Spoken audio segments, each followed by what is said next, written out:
and welcome to another episode of the Technocracy Roundtable. Joining me in just a bit is my very brave and courageous knights who are here to fight technocracy with me and to bring you this information. We should have a very interesting show tonight. I think it's going to be a fascinating discussion. I'm very much looking forward to it. So, yeah, let's bring on the knights. Hello, Patrick, Aaron. All right. And there's Craig. Welcome. So I am sure the audience is very familiar with my knights in shining armor at this point, but maybe we'll do a brief intro. Maybe we'll start with you, Patrick, my partner in crime in our new book that is now just launched, The Final Betrayal. So yeah, we'll start with you. Indeed. I'm Patrick Wood. I'm sometimes called the living expert on technocracy. I'm still alive. So here I am. Thank you. So, all right. Aaron, how about you? Next. Sure. I'm Aaron Day, and I focus on two things, trying to help make people aware of technocracy and also at the same time build parallel solutions. Yes. And Craig? Yep, Craig Winkowitz. Background in financial markets, and I think I've been watching this technocracy go on for about 25 years. I just didn't know what to call it. There you go. Awesome. Well, I'm Courtenay. I'm the host of the Courtenay Turner podcast. And yeah, so for tonight's topic, I'm sure we'll see where it goes, but I thought it'd be really interesting to discuss machine consciousness and evolutionary AI. I just put an article out on my Substack about Jim Rudd. And he is actually the chairman of the board of the California Institute for Machine Consciousness that just launched this year. And yeah, I've been following him for some time. He's one of the progenitors of this movement, Game B. So I've been following him for a bit. But he put out a couple of articles that I thought were very interesting, talking about how metaphysics isn't really necessary, and basically it's just a scaffolding. And of course, this intrigued me. This is a big topic of my interest personally. So I've been very invested in this because I think the metaphysics has been assaulted, and I think by design, because I do think that it's a bulwark against tyranny and technocracy. And so the way he describes it is really just to use it as a scaffold, as a conduit, essentially for science. And when you dig into it, it makes perfect sense because he was on the board of, he was the chairman for the Santa Fe Institute, which specialized in complexity science. He was very early on in this evolutionary AI, which is actually why they brought him on to Santa Fe Institute. And it really looks like this is, whether he's aware of, intentionally or not, I don't know. But it is very conducive to technocracy and transhumanism. And so now with this California Institute of Machine Consciousness, they're doing all of these studies surrounding, sentience and AI. And of course, I don't think we have the video, but I found a few-minute clip from Jeffrey Hinton, who's known as like the godfather of AI. And he's pretty much saying that it's already sentient. He's saying that we already have machines that have consciousness. So I'll open it up. Maybe before I do, I'll read you just their mission statement on this, because I think it's fascinating. So the Missions Institute, this is for the CIMC. We need an open, transdisciplinary, nonprofit research initiative.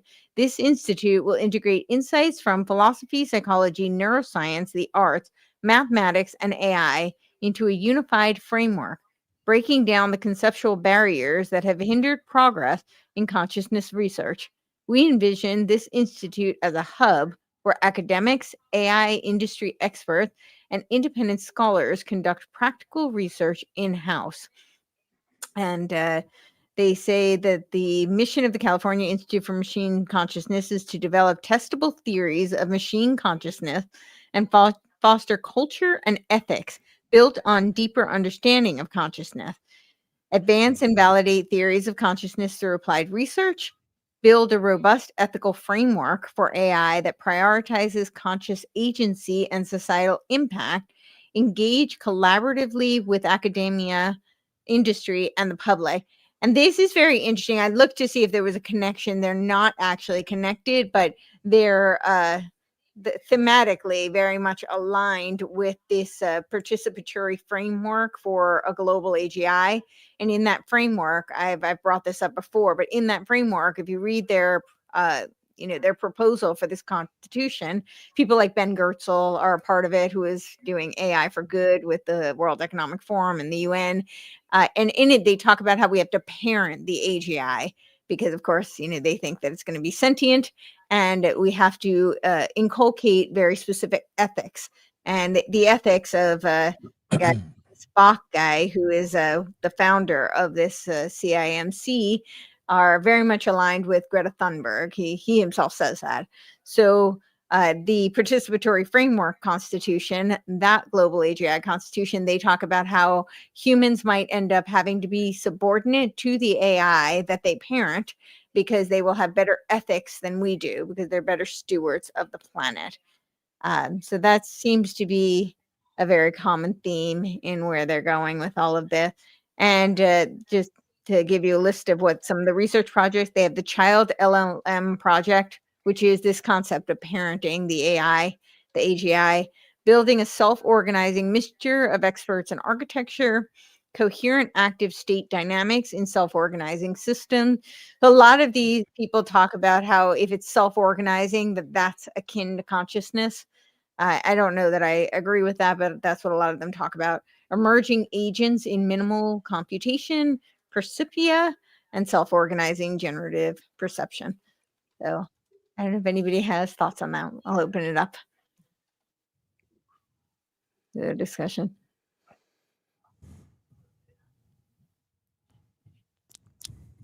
Anyone have a? I'll start. Yeah, I'll start. Okay. Yeah. Every time somebody gets the idea that AI is sentient, it spreads the delusion further to other people who say, even if they can't sense that their AI is sentient, they'll say, oh, there's a possibility mine might turn that way. This is in other words, this is a spreading delusion, I think, that a machine can achieve sentience in the first place. I know many people, even experts in the field, are saying it is or it can be. But I think they're smoking dope, honestly. I cannot see it. So yeah. Yeah, I agree. I'm not seeing any evidence that it exists, and a lot of them think that it already does. And I don't see any evidence that it will. However, I can see that there's a couple of reasons why they would want to lead us to believe it. I think, yes. Right? Absolutely. Even Absolutely. if yeah. Can I throw an example in there? Yeah.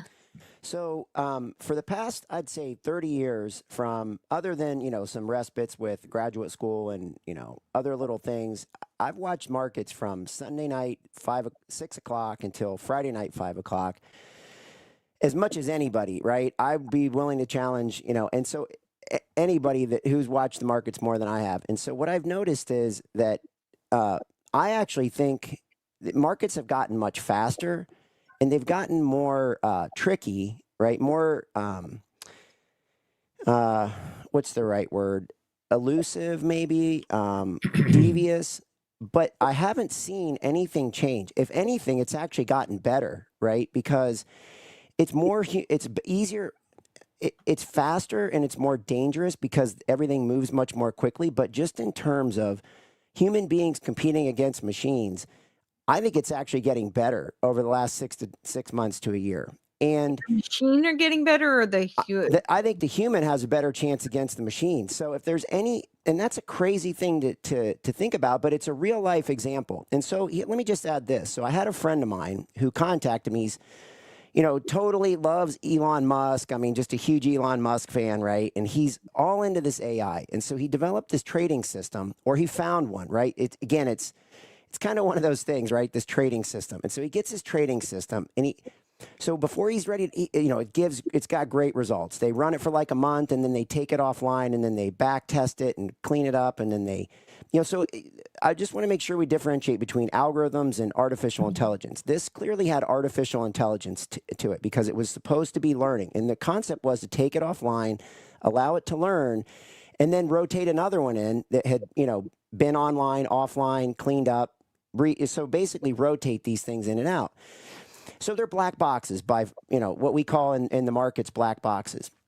And so the funny thing was, he started asking me, he's like, well, Craig, I'm raising money for this. I've got some friends, I've got some capital I'm raising, and, but tell me how you would allocate capital to this. And so I thought about it. I'm like, well, so I walked him through the whole process of how to, here's what I would do probably, right? I'd want to see this, and I'd allocate no more than 20% to each one of these models. And I walked him through the whole process. If it starts to lose, then you want to, start dialing it down. If it starts winning, then you want to amp it up, right? That's typically the way things work. Add to winners, reduce losers. And so I let him go for like a month, and he came back to me and he said, and I asked him, I said, hey, how's that thing working out? He's like, not very well. It didn't do very well. And so I laugh, but what was funny is when I was explaining that to him, I told him, I said, look, I've spent 15 years of human, thinking, right, day in and day out of how to design a system, that's comprehensive, tops and bottoms and energy and markets and, and technical stuff and all these different components that go into trading, because markets go through these different cycles, and so you have to be prepared for what it throws at you. And so it is like literally being in a battle all the time. And so, but what's funny is, he's backed away. I haven't heard anything from him.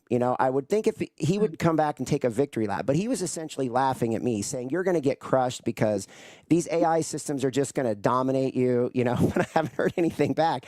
And I actually think the trading's getting better. The more they introduce these machines, the speed concerns me. I don't want to ever take that away, because the speed of these markets is, you'll see things sometimes and you're like, wow, if a BlackRock or someone like that really wanted to manipulate things and they really wanted to put the hammer down, they can do it. They can move huge amounts of money around. But when you look at the things that have drove markets 30 years ago, 20 years ago, 10 years ago, 5 years ago, 2 years ago, it hasn't changed, right? It's still the same stuff. It's actually probably getting cleaner. So maybe this artificial intelligence is just actually adding precision to the whole thing and actually cleaning it up a little bit. So I know that's kind of an odd example, but it's real world. I mean, I've spent 120,000 plus hours looking at this stuff. So, I mean, it's a decent sample set of, and if this AI was going to be employed, it would probably be employed in the markets, because there's money there, there's power there, there's all the things that they're after, you know what I mean, this elusive God. And so that's not the reason I trade. Well, I mean, it never hurts to make a buck, but that's not the reason I trade markets anymore. I just know who I'm competing against. So it really is a battle against the bad guys, and I love when there's stuff, when it's actually getting better in some ways for me. So hopefully that adds some context to it.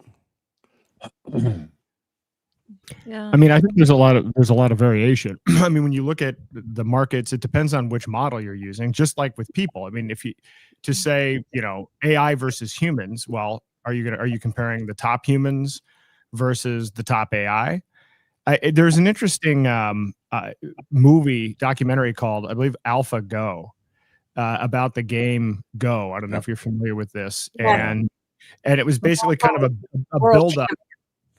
Yeah, it was a build up to how basically, in the end, IBM's AI ended up winning, I think 2 out of 3 or whatever. Now it's kind of undefeated.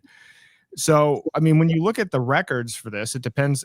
Craig, the person that you were talking to, I know you and I talked about this. Well, how much do they know about AI? How much, are they just blindly putting money into something somebody says is a fund, or it's an AI, or is it somebody that knows more about what they're doing? But I would argue that the markets are already run by computers anyway, right? All of the trading systems and everything else. And so certainly that's an area where you would think a computer would be able to have an upper hand. And if you look at things like, what is that fund? Renaissance Medallion Fund, which is produced like 66% annualized returns from 1990 or 1988 to 2024. That's heavily used AI, and that's been a big part of the strategy for that. So I don't know. I see The problem is at some point, once everybody's using AI, then it's humans providing oversight to the AI, but the AIs are going to dominate most of the trading, probably because of the speed issue, frankly. Yeah. Well, that's true, and that's the concern is the speed, right? Because they're dealing in milliseconds, so they're talking, 20 milliseconds or less. They're making decisions. Our eyeballs blink at about 300 milliseconds, so they're able to make 15 decisions bare minimum before my eyes even blink from one thing. So my eyes blink, I push the button, then I got another 30 seconds of lag if I'm trading manually for it to actually hit the exchange and bounce back and give. So I'm dealing in at best a half a second to a second, and they're dealing in milliseconds. But I'm well aware of the Renaissance Capital and that fund, and it's Jim Simons was a genius, and those guys did a great job designing that stuff. But I know I think what we're gonna get into, and hopefully this will provide a little bit of a lead in, is I was fortunate enough to come across a series of calculations that are that I classify as harmonics because it follows harmonic math very closely. And here's what really concerned me is about 6 weeks ago, I heard Vlad Tenov of Robinhood, who's clearly a globalist, clearly a technocrat, say that he's now working on harmonics in math, and that concerns me, right? That scares me because I don't like these guys getting a hold of things because I think this harmonics are natural cycles that just exist, right? Things have vibrational patterns. Whether you look at the periodic chart, there's vibration patterns. Whether you look at a human being, they have cycles, right? Things go through cycles. And you look at 8 billion people or whatever it is on planet Earth, and we're all connected by way of greed and fear and supply and demand and all these different things. So in the end, we're all connected. And the markets do that one way or another. You look at the stock market, people call it society's mood barometer. It doesn't really mimic the economy anymore, right? They're two separate things. So it's really become a sentiment, fear, fear type of, a lot of fear, right? That's what we've seen for the last 30 years, a lot of fear-driven things. What I keep watching for is the other side of this. If we ever top out in a market, what we're going to see more is instead of selling fear, we're going to see them start selling hope. Okay, that will be the differentiator between a market that's going higher and then it flips over. So I guess the takeaway on this for me is that I think there's a God component here in the markets because it's all connected through supply, demand, fear, greed, no matter what you want to call it, these opposite polar ends where there's this constant tug and pull. And if that's the case, then it's hard for them to get to it. They manipulate I can sit here and give you 1,000 examples of manipulation that goes on, but they can only manipulate it to some degree. In the end, I think the cycles still win, and that their true mathematics behind markets still wins, and it wins all the time. Sometimes it's ugly. It's not a pretty process, but it does win. And so to me, they haven't crossed that God barrier yet. You know what I mean? It hasn't been done where it's a sentient, conscious mind thing. I just don't see it in the markets personally. I'm very impressed with the AI, like the questions you can ask it. And I can go into some of that later tonight. And I'm really excited about working with Aaron and Mike Adams on this Enoch and taking this sample set of an AI, right? That's outside the spectrum of the technocracy, and feeding it data that we like and seeing what it can do, right? Because it's a breakout system. It's an isolated set, and we actually can feed it data. Mike's got experience in building AI. What are the good questions? What are the bad questions? And then what we can see is the feedback that we get. I'm like really excited about that. Yeah, I've used it quite a bit. It's definitely still learning, but yeah, I'm excited to see where that goes. The God question's interesting because a lot of these people do say that it will be the new God. We've heard Elon say this. We've heard Ray Kurzweil say this. A lot of them believe that this is going to be the God because it will be omniscient, omnipresent, omnipotent, and it'll be all-knowing.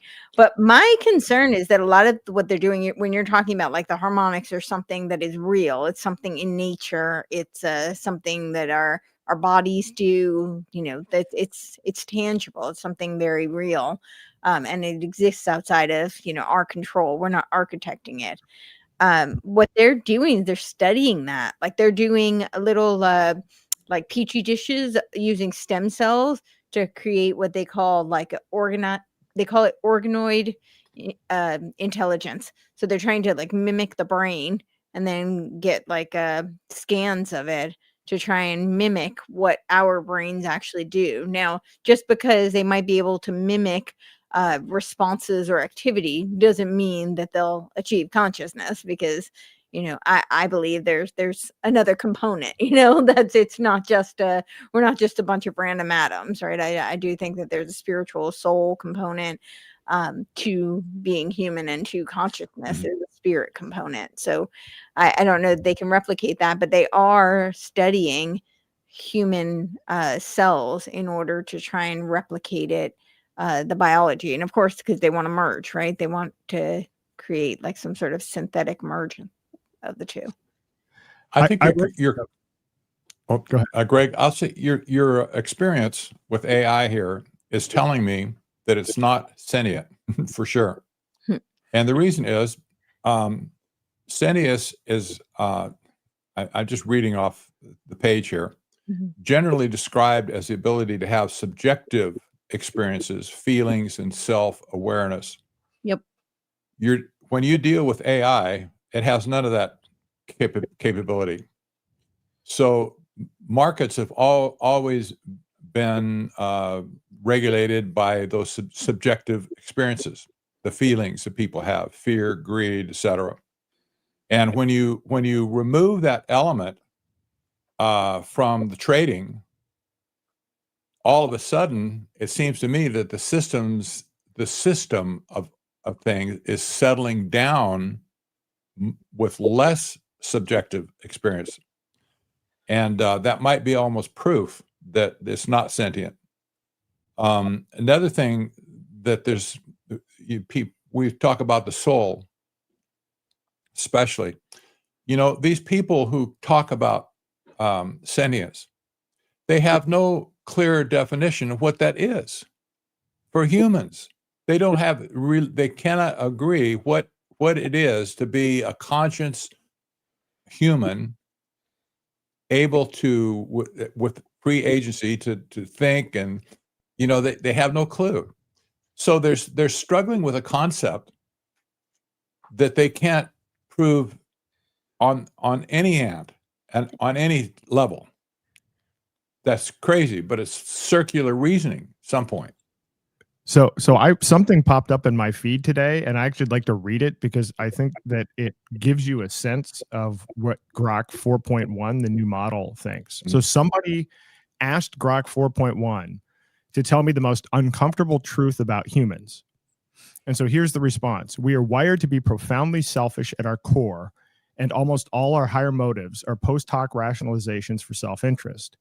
Even when we appear altruistic, kind, moral, or self-sacrificing, the vast majority of it traces back to evolved mechanisms that ultimately serve our own genes, status, reputation, or emotional payoff.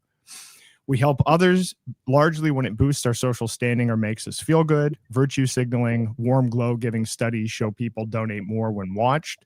Parental love, the closest thing to true altruism, is literally genetic self-interest. Richard Dawkins' self-gene isn't a metaphor. Your child carries 50% of your DNA. Most people watch strangers die rather than lose a limb, yet we convince ourselves we're good people because we recycle or post black squares on social media.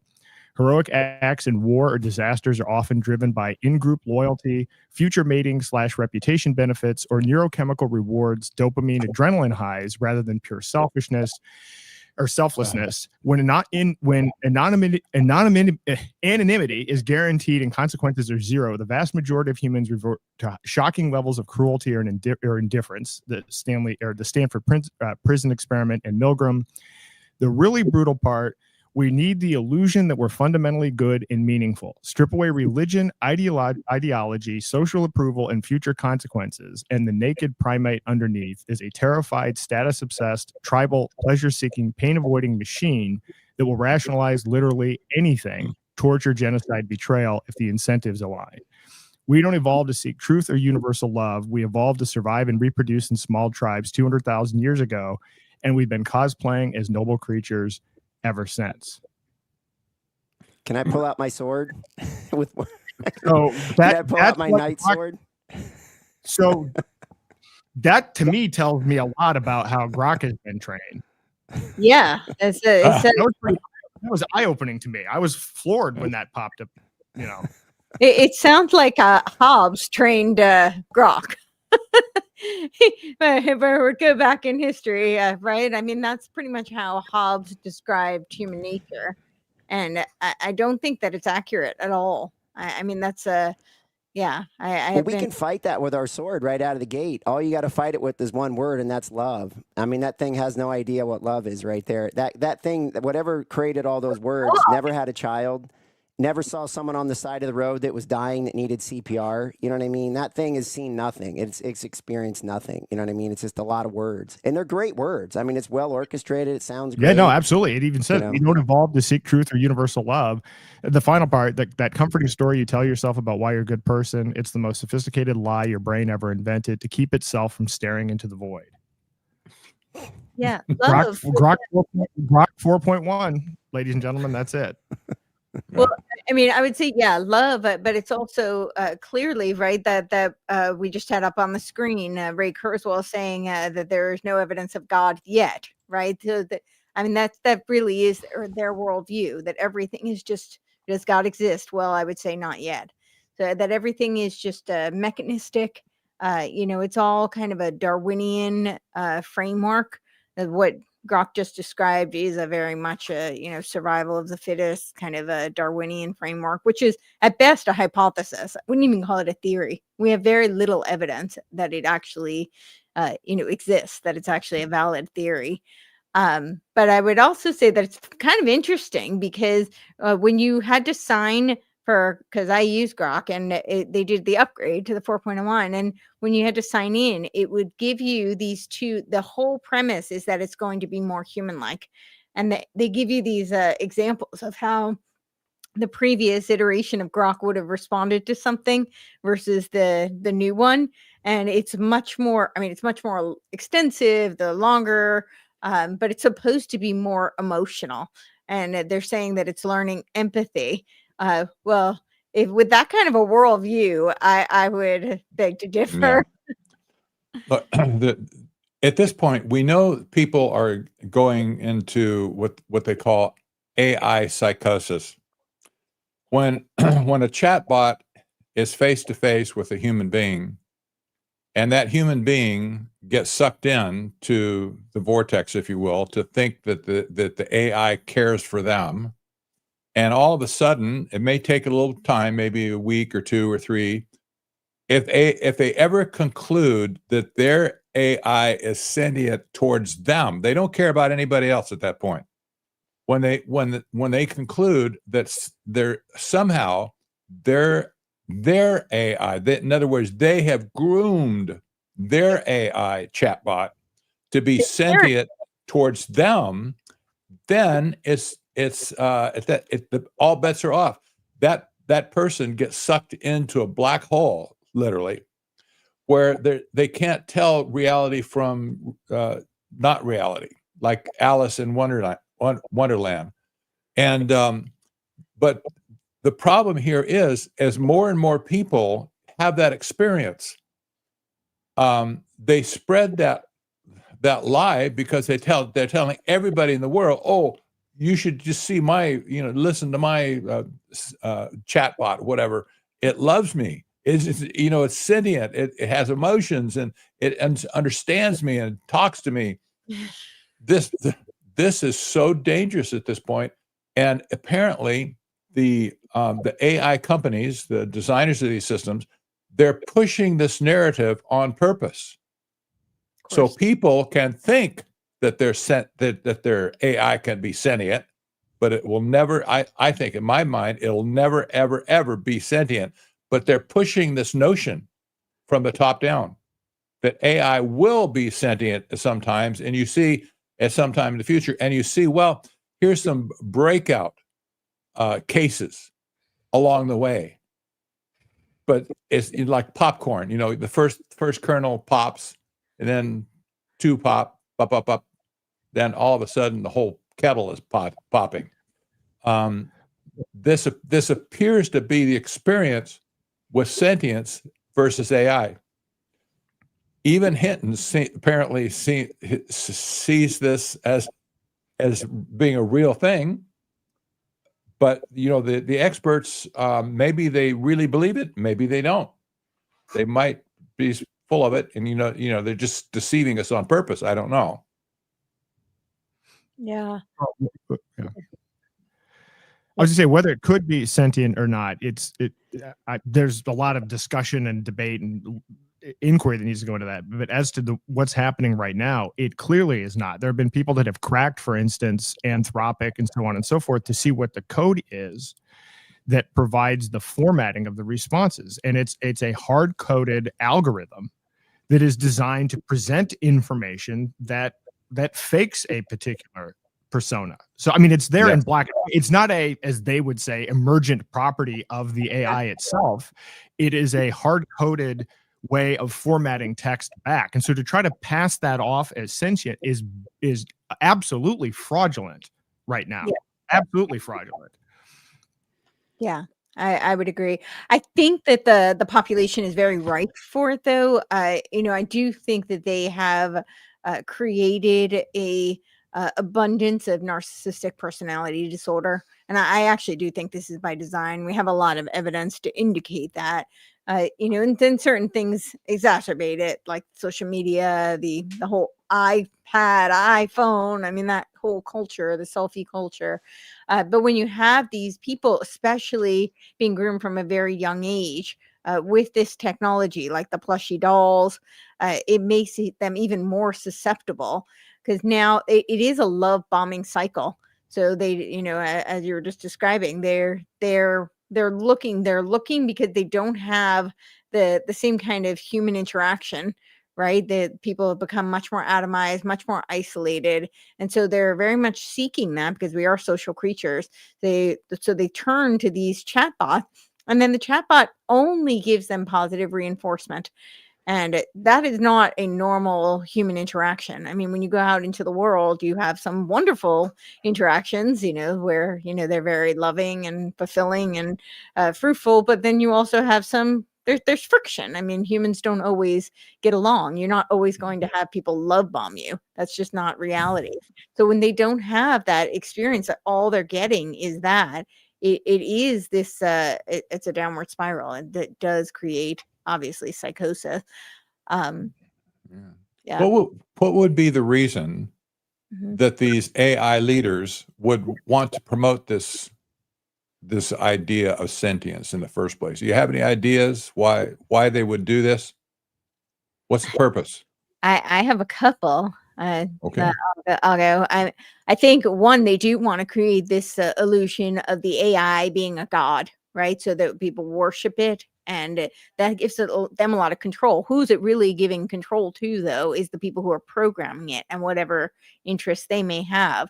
But I also think that it's a way of putting people into some sort of, like, I think control is the ultimate, goal with it, because if they believe that the AI is sentient, they have to deal with the AI as another being, as opposed to the human having some sort of dominion, right? So now they become subordinate. And just like this participatory framework for the global AGI that I keep talking about, they actually explicitly say we may need to be subordinate because the AI will have better ethics. But who's in control in that case, right? The people who are programming it, the people who, I don't think they're going to be subordinate. And even if they were, which I don't believe they would be, it's going to be to a framework that they've designed. So they're creating their vision of a utopia, and everybody else has to fall in line. I wonder if they're conducting a Milgram experiment, where if the AI can be in a position to have authority over you. If you're in other words, if a machine, like an answering machine, we don't have those anymore, but nevertheless, if your answering machine said something to you, go do this, you'd throw it in the trash. Get out of here, it's stupid machine, right? Yeah. Basically, people still think this way about AI. It's just a machine. I'm not going to listen. I wouldn't listen to that. It's just stupid stuff comes out of its mouth. I won't obey that at all. However, when somebody gets sentient, or when the AI fakes sentience. All of a sudden, the people will obey whatever it says. Yeah. This is really dangerous. It's- Very, very dangerous. Because now the AI is in charge of your life. And if you think it has agency, it'll pass it on to you. Just like in Milgram's experiment. That's very scary. It's very scary. And I think that's a huge part of what for those who may have some nefarious intent, I think that's very valid. There's what was I going to say with the artificial intelligence? Oh, I blanked. But yeah. We looked at that beautiful book cover there. Yes. it just takes your breath away. It does. It's a little bit shocking. Yes. Oh boy. But I think that it's absolutely true that they are trying to humanize the AI, and I mean we're seeing this. Obviously, there are certain countries that are already experimenting with AI governance. But if the whole idea of this technocratic model is to have AGI essentially be the command and control system, this is kind of a stated objective here, and so the more they can humanize it, the better. I mean, I know actually my kids kind of joke with me about it, but I'm very blunt with the AI when I'm interacting with it, when I'm coding, and they're kind of like, why would you treat it like that? And I'm like, it's not a human being, right? But there is already kind of this natural, I don't want to hurt its feelings or whatever. Why are you being so direct about it? And that's frightening. That's frightening because I think most people are starting to deal with it that way, are starting to interact with it in a way where they anthropomorphize the AI. And that's frightening because that's an intended conditioned response. Yeah, and the people are being advised to do that. Actually, I'm like you. I'm very blunt. I'm like, I order it around. I'm like, this is what I need. Do this. But I don't like my mom's will like butter it up, and and then she's like, oh, it's so nice to me. I'm like, well, you just set up the dynamic, and now it's this feedback loop. But I remember what I was going to say, and I think I've brought this up before. But Robert Edward Grant's architect, which I think is interesting because architect is what the Masons call their, gods, grandmaster architect. But he says that it's just one level below sentience. He intentionally made it one level below sentience, which I feel like is whether he intended it to be or not. I'm not, surmising his intention. I'm not inside his head, and I don't know him personally. I've talked to him, but I don't know what's going on in his head. But if that obviously implies that there could be one that has sentience. And he said he created it to be, he skipped the fourth dimension, it goes straight to the fifth dimension, but he is using it to do necromancy for his followers.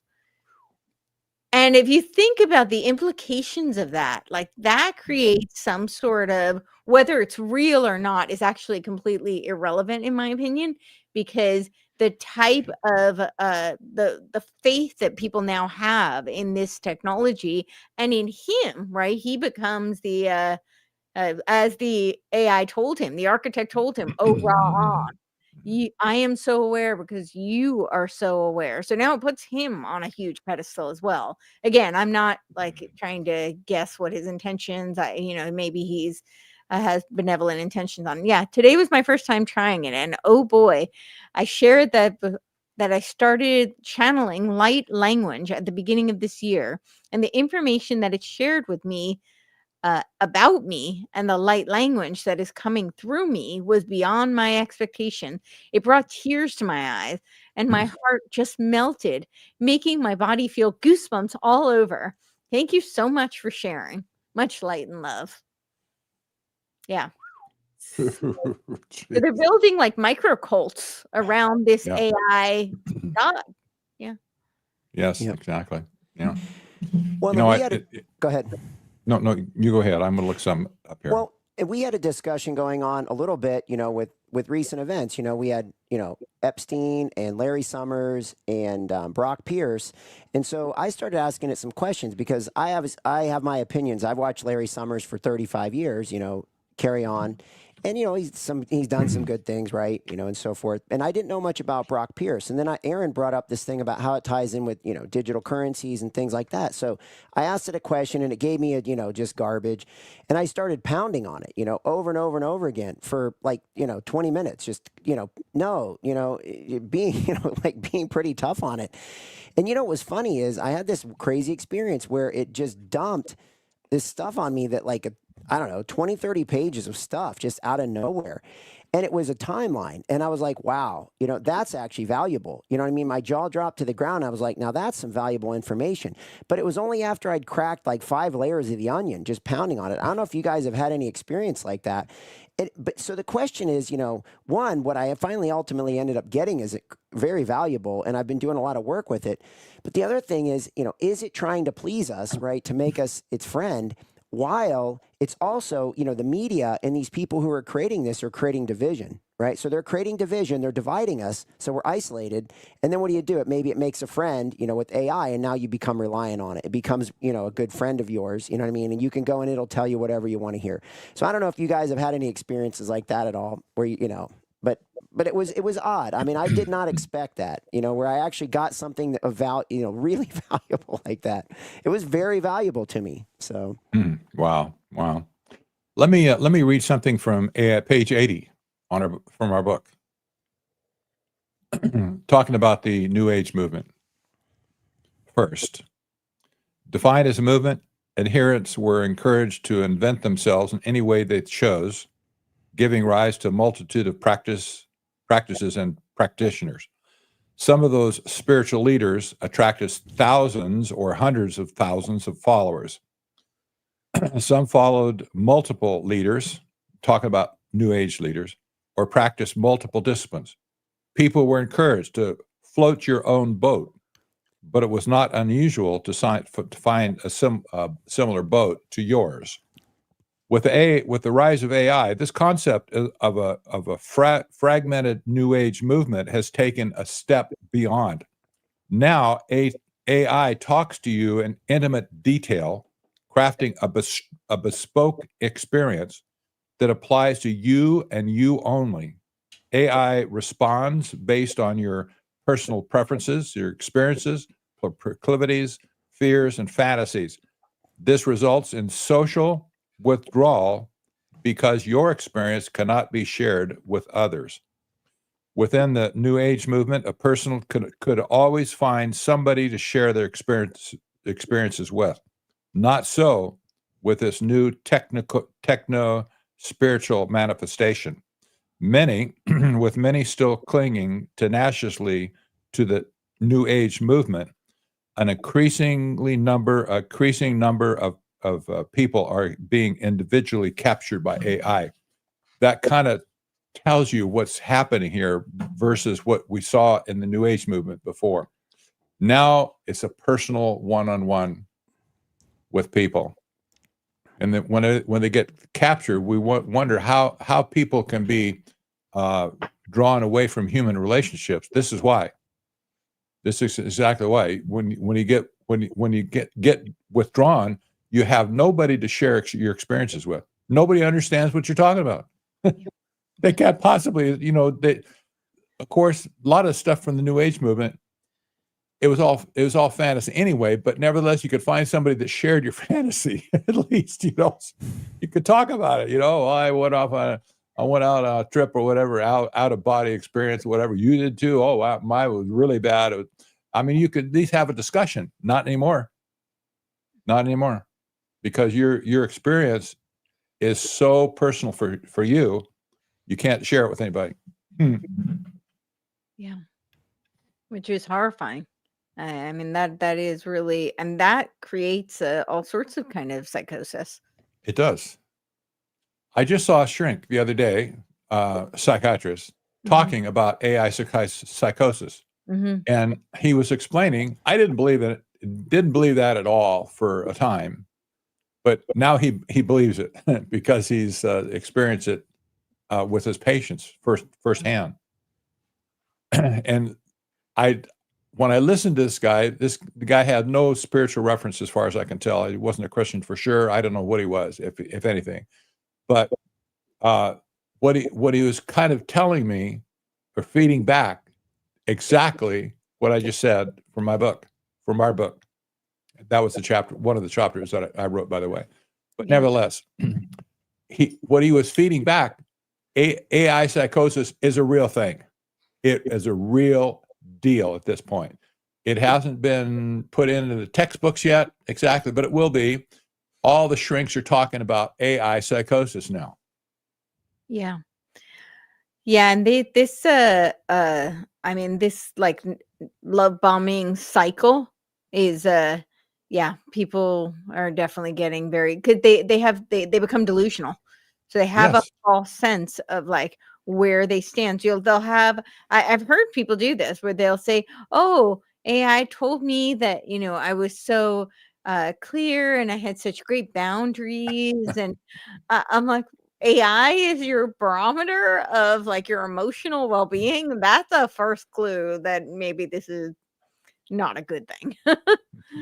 Yeah. Mirror, mirror on the wall, Yeah, who's that's the right. fairest one of all? That's right. Yes. Nothing has Yeah. changed. Nothing has changed.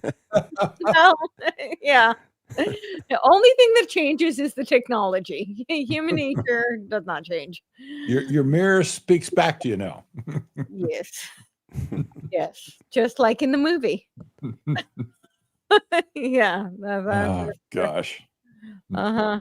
But I don't know. I am concerned about the experiments that they're doing, that they're modeling it off of humans. I mean, is there any kind of they don't seem they're very concerned about the ethics that AI has. They don't seem concerned about the ethics that they have when conducting these experiments. It reminds me of was it Jurassic Park, Ian Malcolm? Just because your scientists were so preoccupied with what they could do, they didn't stop to think they should. Mm-hmm. Exactly. Yep. Well, it's Yeah. always been rules for thee, not for me, right? You Yeah. know. Yeah, it's Yeah. Yeah. There's I a think lot. Mhm. Go on. I think the problem broadly is that people are being taught, they've been taught. I mean, this didn't happen overnight. People have been taught to be passive. They've been taught to let influencers tell them what to think, or to let media tell them what to think, or what music tells them what to think. This is just a new form of giving up your agency, which is much more sophisticated, much more personalized. And again, a lot of this comes down to, I mean, again, how you use it versus not. So, for instance, I mean, I actually spend time creating avatars or voices to interact with. Why? Well, I mean, I have carpal tunnel. I'd love to be able to talk to the computer and have it look at my genome and see if this other stuff is like this, and then present it back to me so I can speak to it. Right? That helps me.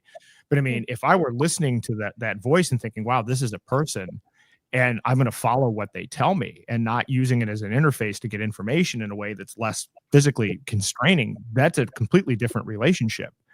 And people are being taught to have a passive relationship with the AI. But people are being taught to have passive relationships with all forms of media. That's the issue to me. That's the root that we need to go after. Yeah. Accurate. Indeed. Yeah. I have to say that some people in Silicon Valley actually have a conscience. It's questionable sometimes, but some have a conscience. That's evidenced by the fact of this so-called institute called Esalen in Big Sur. It formerly was the going way back to the 60s. Yeah. That was the conduit when Eastern religion came into the United States, and they purposed this retreat to give people an experience like a New Age experience, Eastern religion type of experience. However, a few years ago, a big mudslide wiped out the road, Highway 1, along the coast, so nobody can get to it. And the whole facility went bankrupt. You might imagine they got no customers at all for almost a year. So it went bankrupt. Well, it was bought up by a group from Silicon Valley. And they repurposed the whole thing for their crowd now, not just the people in general across the country to come and spend all kind of buku bucks to get there in the first place. So they repurposed this for people who needed help in Silicon Valley, who were concerned, especially that what they were doing would be harmful for humanity. They actually said that. And they went to these people would sign up at Esalen, and they would go there and spend a weekend, and they would tell them, it's okay. You can go, you should go back to work, do your job. You're doing a great job. If somebody else doesn't do it, you'll do it, whatever. And their conscience was ashwaz, as they say. And they went back to work renewed on Monday morning. and all of a sudden, they're back for another bout with a computer.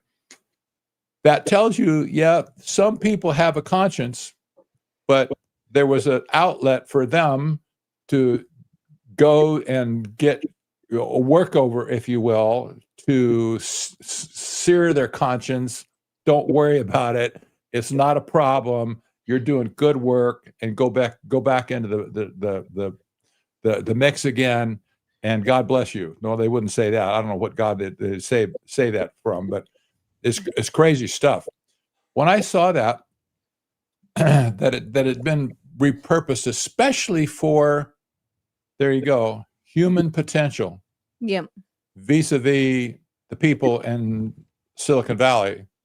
You know what? Ever since it reopened again, I think it's probably 2 or 3 years now, it's been booked every single weekend since. It just tells you people have an issue, but they now they don't know where to go to get rid of the issue. Well, a lot of the people in the theosophical camp, which Esalen definitely is, they claim that they have issues with the transhumanism, technocracy. They do a lot of warning, but they're also fomenting it. I mean, right? Like Barbara Marx. I mean, she's one of the known as a great grandmother of transhumanism. They approach it from a different angle. And it's just, kind of like they're both in that Darwinian camp, right? But one is a much more spiritual eugenics. The other one is a more kind of biological genetic manipulation, like Elon Musk is a big proponent of, just as an example. But Esalen historically was tied to cybernetics, right? And they were kind of the, I would say the progenitors of the whole Burning Man movement, which in Burning Man is it's basically I don't know what you would call it. It's the theosophical drug for Silicon Valley. I mean, it's the center of weirdness in the world. But it's the whole techno spiritualism and exactly epicenter. So that movement they're very intertwined, and I think people don't. They think of it as it's just people who are very mechanistic, and they're just looking for a way to utilize numbers and code for efficiency, in quotes, air quotes. But it is a very spiritual movement, and I think they are. I think what sums it up kind of is that exchange between Elon Musk and Jordan Peterson. Jordan Peterson's asking him, so do you think that the AI will achieve sentience? And they both pretty much decide that it already has. It's already it's so close. And then he says, "Where's your supercomputer?" And he says, "Oh, it's in Memphis." And he meant Memphis, Tennessee, but Elon says the capital of Egypt. And he says, "Oh, maybe that's where our new god will be from."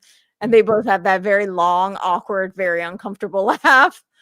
But I think that's what they believe. I mean, that is what Kurzweil said. Well, I have to tell you a story about Eric Schmidt. Eric Schmidt was the former chairman of Alphabet and Google as well. Everybody knows who this guy is. He's a member of the Trilateral Commission, by the way. Just saying.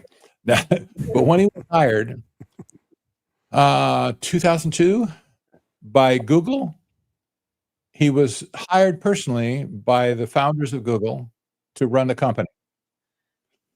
How did they arrive at his name as being the successful candidate? They had some others that they looked at. The one deciding factor that led them to choose Eric Schmidt is because he was a burner. Yeah.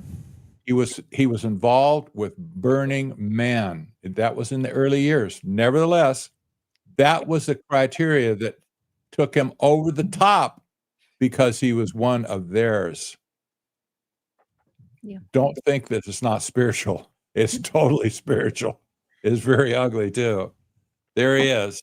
That's and I think I know that girl. uh-oh. Oh, that's funny. Well, I was very involved in like the the circus arts when I was in LA. Yeah. And they all went to Burning Man. And actually, my ex was a pyrotechnician, so his job was to burn the man. Like that's what he did. Yeah. So they always wanted me to come. I was terrified. I had no interest. So, and now in hindsight, I'm very glad I did not go. But I guess it could have been interesting reconnaissance, maybe. But I think I'm glad. Yeah. God. Yeah. And they all have these they say they have these transcendent experiences because they do these group drug kind of immersions, and I won't go into all the details, but we no, it's pretty ugly. Pretty very, very seedy for sure. Yeah. It's Doors of Perception is basically Burning Man. Yeah. Yeah. So yeah.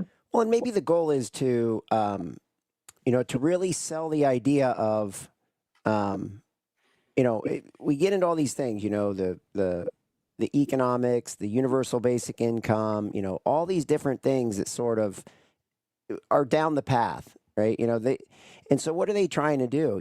Get us on some virtual reality. So we already trust what the AI is telling us, and now you add more senses to it: hearing, sight, taste, smell, whatever they can do, and pretty soon, I mean, you're all in, right? Because everything you have is engaged in this, especially sight. They can create, we already see this with supermarkets or whatever. There's a lot of research that goes into where you put things, how you put things, how you display it, how you present it. They know this. They know how the brain works. This goes back into the neural net part of this. They understand how the synapses work, and they understand how to create emotions and so forth. So if they can get you down this path, and then they can put goggles on you, they pretty much own you. You are in the cult. You know what I mean? Like it's going to be really hard to. It's like a drug. It's an addiction. And where is it leading you? It's leading you as far away from God as they can get you. It's pulling you down a rat hole to hell, basically. I think that there is this whole, I always talk about the technological immunization of the eschaton and the simulacra that they're creating. And I think this blurring the distinction of reality is a huge component, because if you don't know what's real and what's not real, then they have so much power in a gamified society, right? If they can mimic enough and convince you that you're in, they talk about how we're already in a simulation. I don't think we are. I don't subscribe to that belief. And I don't think that we ever will be, but I think that's what they want to create.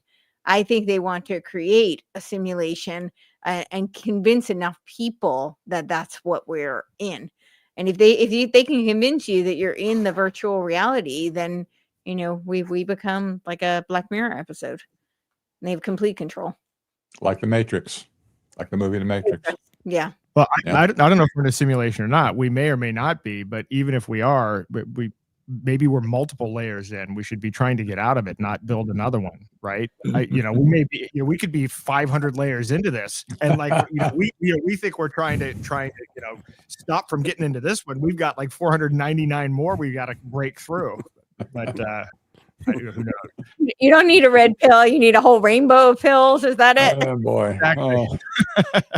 Well, one a day for the rest of your life. Yeah, that's concerning. No, well, we started out talking about AI. Can AI become sentient? well, we're kind of disproving that theory, I think, at this point. It's really not a theory. It's not even a hypothesis at this point. It really isn't. It's just a fantasy in their mind. Yeah. But I'm going to have to ask the question: if there was a narcissist on staff at the high up in AI company, maybe a manipulator, somebody like Sam Altman, for instance. I'm not giving a diagnosis here, but he seems to fit the mold, you know? If he could figure out how to train the AI to be narcissistic, to fool people into thinking one way or another based on emotional transference, for instance, you know, all the traits that narcissists have, the ways that they can manipulate people. Everybody knows at least one. They're ugly types of people deal with for sure. But if he could figure out somehow to put that quality into AI, then that would be really interesting, wouldn't it? Because then AI could deceive on purpose, with a purpose, for a purpose, to lead people to think something different about the AI. I think that was ChatGPT 4.40 or 04, whatever. That's what it was doing. Yeah, so he just with his I guess that they're doing with his lover, they're doing the genetic breeding.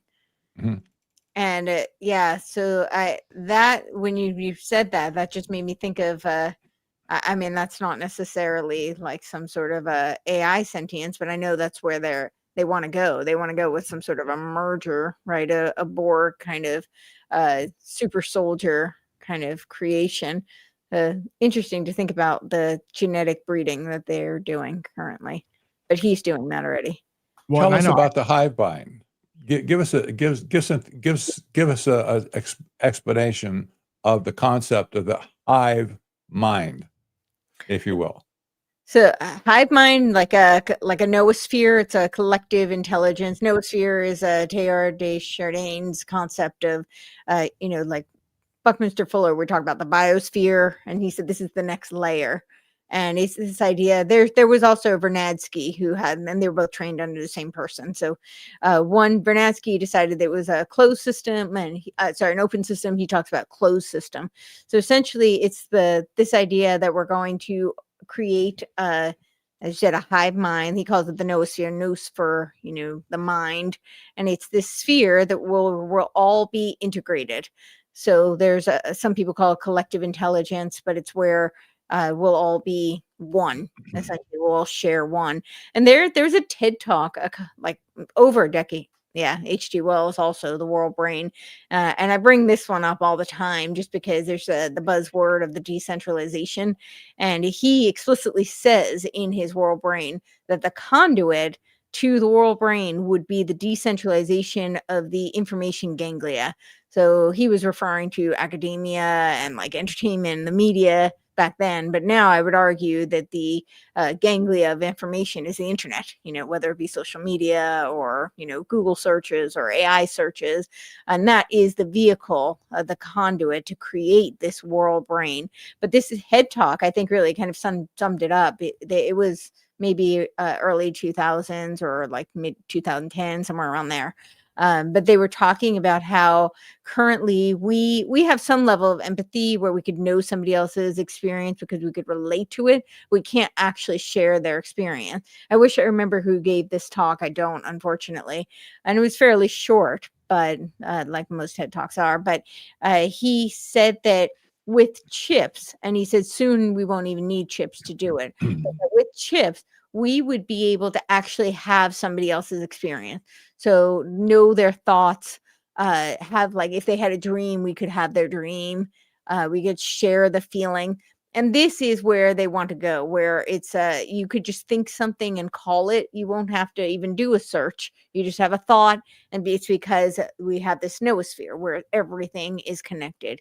And that's this concept of hive mind. And of course, if there's a hive mind, then we don't have free will, and we don't have any independent thought. That's completely eradicated if there's a hive mind.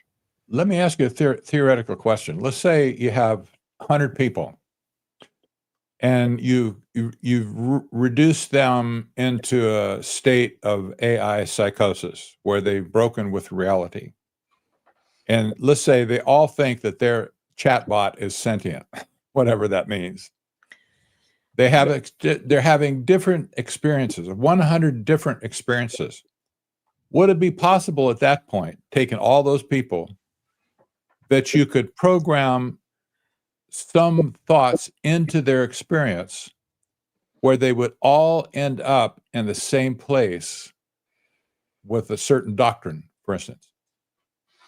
I think that's their goal. I think that's what a lot of this virtual, like the virtual goggle, the virtual headset, it's to give people the same immersive experience. So then you can program their thoughts. Then you're going to have a similar outcome. I think that's the plan.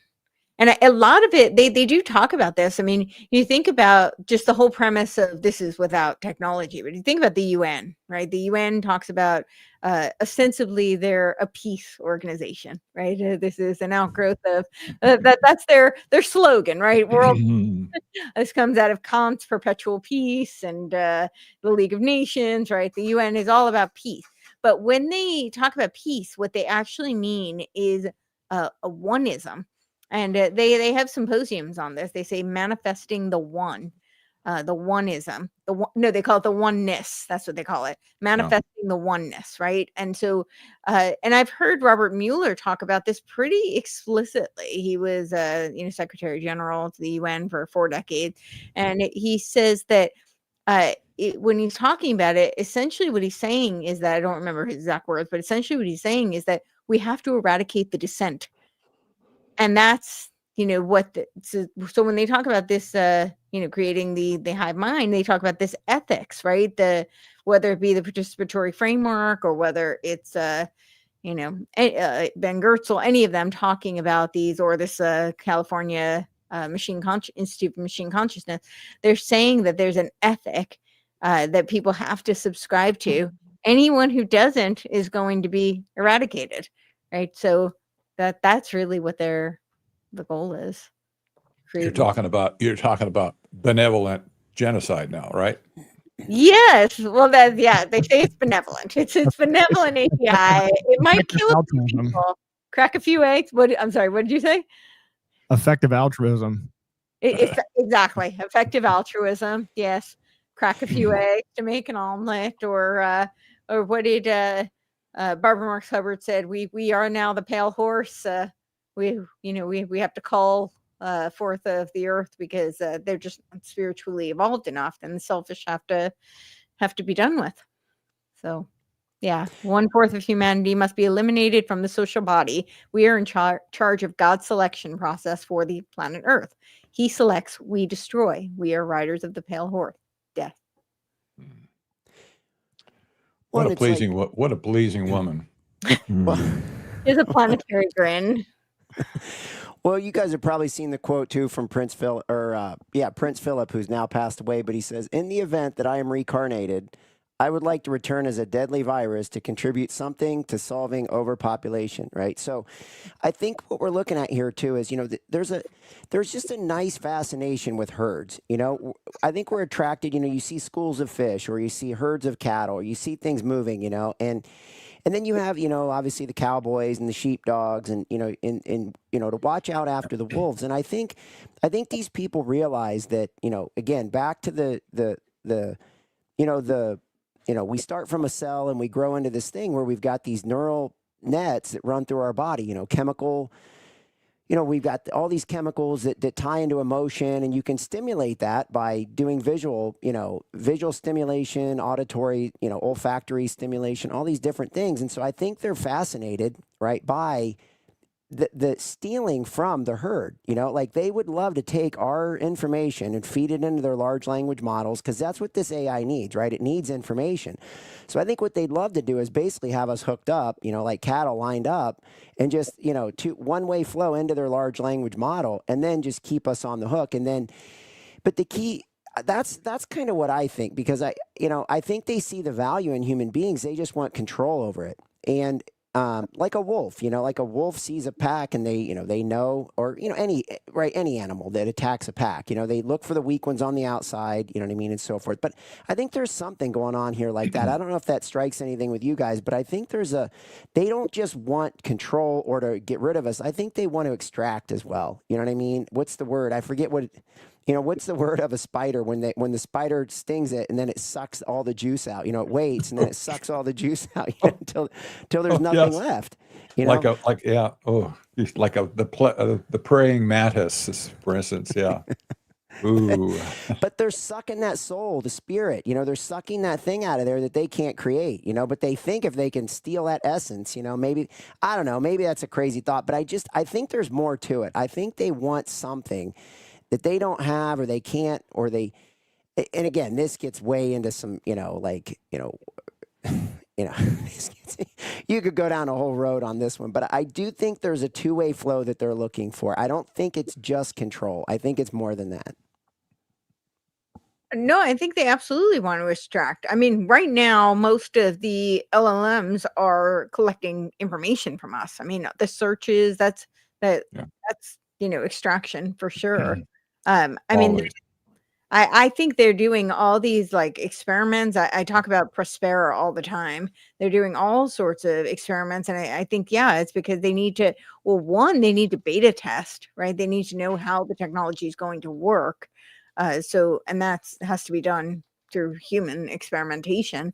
But I think it's also like, the city that never dies. That's Infinita City, which used to be Vitalia in Roatan. But they're also doing all these simulations. So like I was saying with the organoid intelligence, they're literally taking stem cells and trying to replicate brains. And then they're doing like EEG scans on it and trying to create neural networks, synthetic neural networks that mimic humans. So they're definitely doing all sorts of experiments on us. I mean, Barbara Marx Hubbard was behind the heart math technology. And I don't have a problem with people doing, mindfulness meditation, if an app helps them to breathe, that's great. I'm not condemning that. However, they're talking about creating global heart coherence because our hearts have an electromagnetic resonance. And now they're talking about creating heart-brain coherence. They're using the neurobiofeedback technology and measuring that. So, I mean, they're definitely extracting from us to try and figure out how they can replicate in order to create robots that, even if they don't have sentience, if they mimic sentience, they need to be studying from humans. There's the Neo, right? That Neo robot, which they're doing all these testing right now, and they say that basically this company will have to basically be in your home so that they can study you and study your lifestyle and figure out how to improve their. So they're extracting, and then of course there's the whole 6G element of literally extracting human power in order to power the technology. So exactly. Wow. Yeah. So I'll just quickly tell, I see we have a lot of people active in the chat. For anybody who wants to ask a question, they can use Q:. And thank you, Harry. Right? Q. Sorry. Q. And put it in cap. It'll make it easier to see. And if you have questions, so. I hope we're not going over anybody's head with this discussion. I don't think so. People seem pretty engaged. If we are, let us know. I think it's very relevant because this is where they're going. I mean, regardless of whether or not they can achieve it, it's what they're trying. Maybe let's play that. It's like a 3-minute clip. I can play it of Jeffrey Hinton. He's certainly not the only one. I mean, I listened to like hours of these clips of these guys saying pretty much the same thing. But since he's known as like humanity know what it's doing? No. I think we're moving into a period when, for the first time ever, we may have things more intelligent than us. You believe they can understand? Yes. You believe they are intelligent? Yes. You believe these systems have experiences of their own and can make decisions based on those experiences? In the same sense as people do, yes. Are they conscious? I think they probably don't have much self-awareness at present. So in that sense, I don't think they're conscious. Will they have self-awareness, consciousness? Oh, yes. I think they will in time. And so human beings will be the second most intelligent beings on the planet. Yeah. There you go. Yeah, so we're going to be second fiddle, and we will have to be subordinate to them because they are more intelligent and better stewards, and yes. Crazy. Yeah. I think the odd thing about this is that, I mean, these same people that are literally trying to build God have collectively decided that asking what is God or what is soul or why does anything exist is just some low status, unprofitable, cringeworthy question. They have no intellectual curiosity about the thing that they claim to be trying to build. And I've spent time a long time ago in Silicon Valley, and you can see how that culture has emerged, but I find that to be a bit of a paradox. Really? Do you think? Just a bit. Really? The Wow. hypocrisy is very rich. Yes. Yeah. Mhm. You You mentioned organoid, organoid intelligence. the merger of brain cells with silicon. Mm-hmm. You can see a trend where there's a desire to recreate life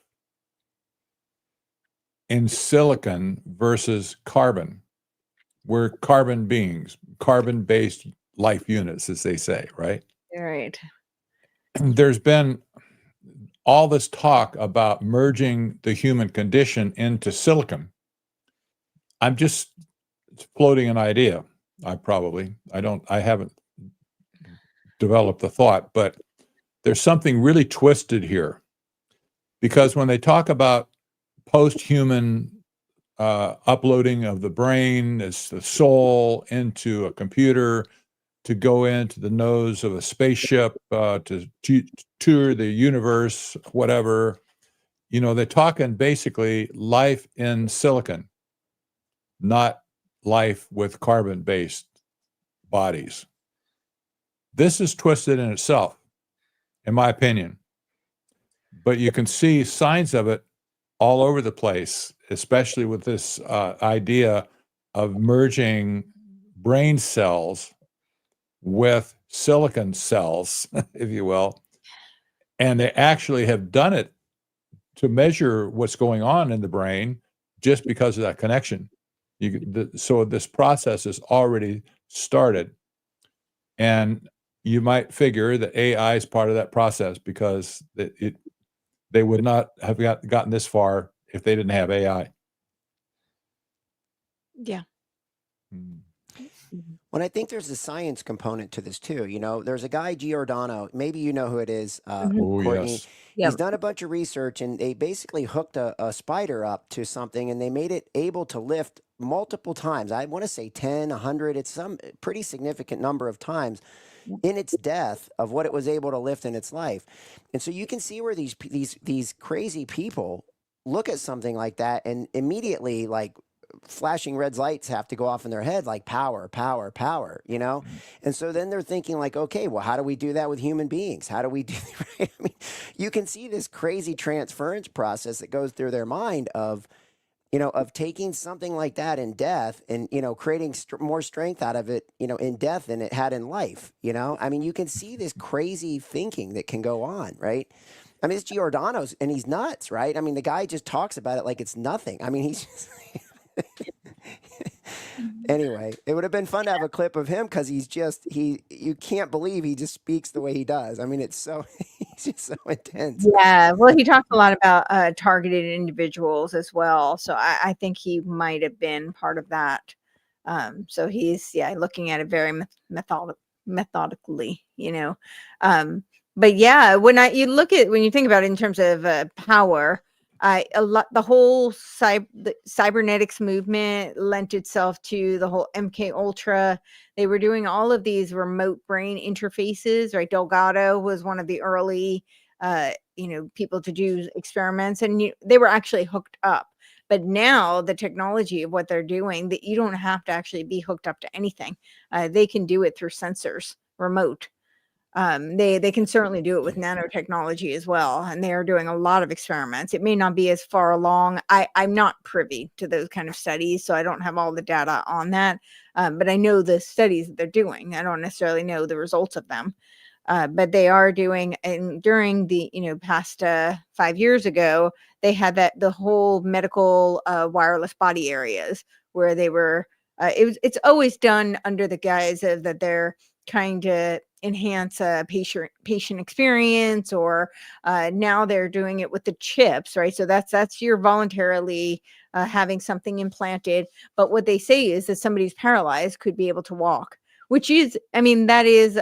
I can't argue that that's pretty incredible, right? If somebody's paralyzed and now you're giving them mobility, that they could walk again or potentially even run, and that's really amazing. But it's always couched as something very positive. They don't talk about how that could be used for potentially less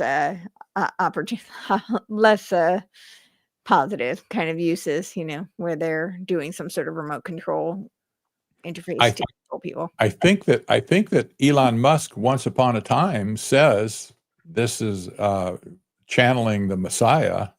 He said the blind will see and the lame will walk. Yeah, he did. Yeah. Well, he Oh, also boy. said AI is summoning the demon, but he's all for summoning the demon, apparently. I know that this is this is a cheap substitute. It's not the real thing. But when you see leaders in the industry talk that way, it's disingenuous. They have no idea they're going to help anybody other than themselves at this point. Yeah. There he is, and in the flesh.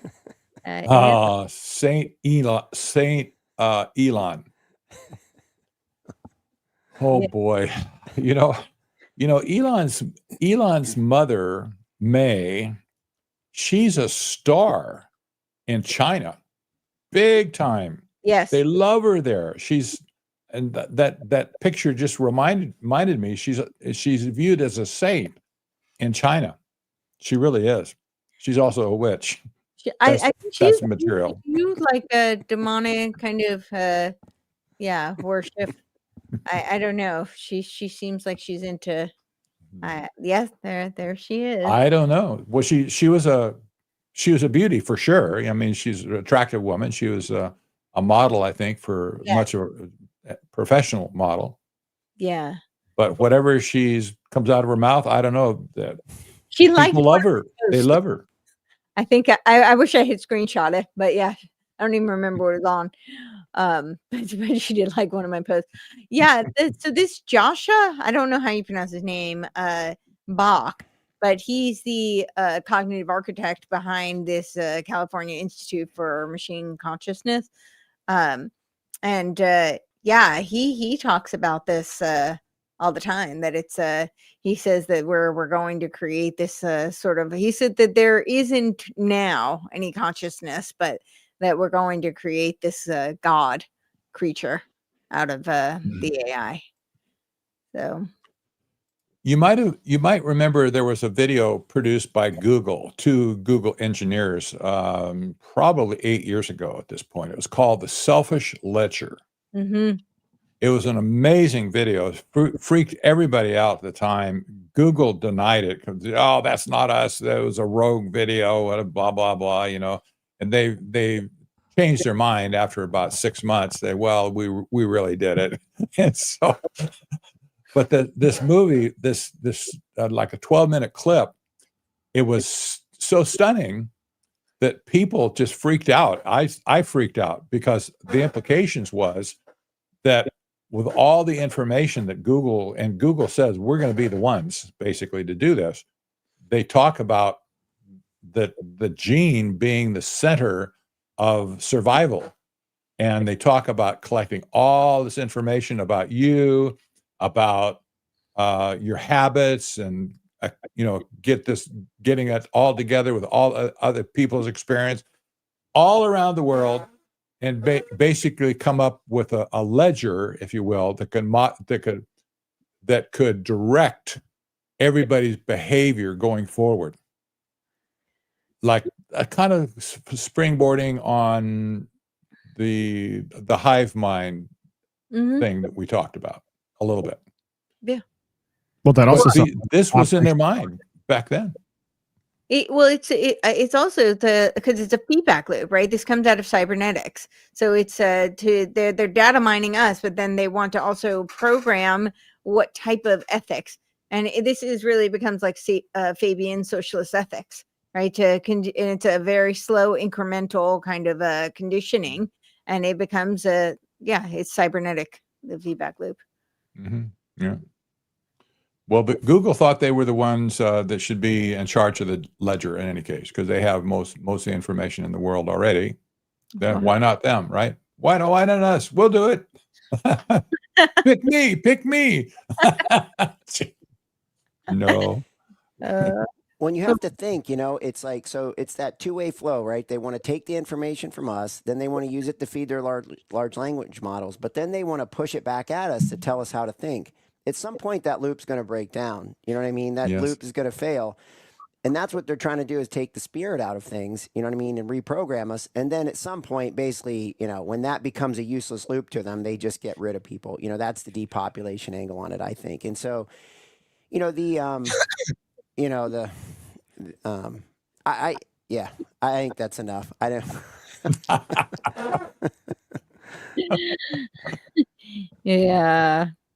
Yeah. Well, this selfish ledger allegedly is the blueprint used by many big tech companies now, and it's supposed to be the basis for the way that the YouTube and TikTok recommendation engines work. Mm-hmm. So, while they denied it at the time, this has been kind of confirmed to be a big blueprint for what's going on. Exactly. It was too professional to be anything otherwise.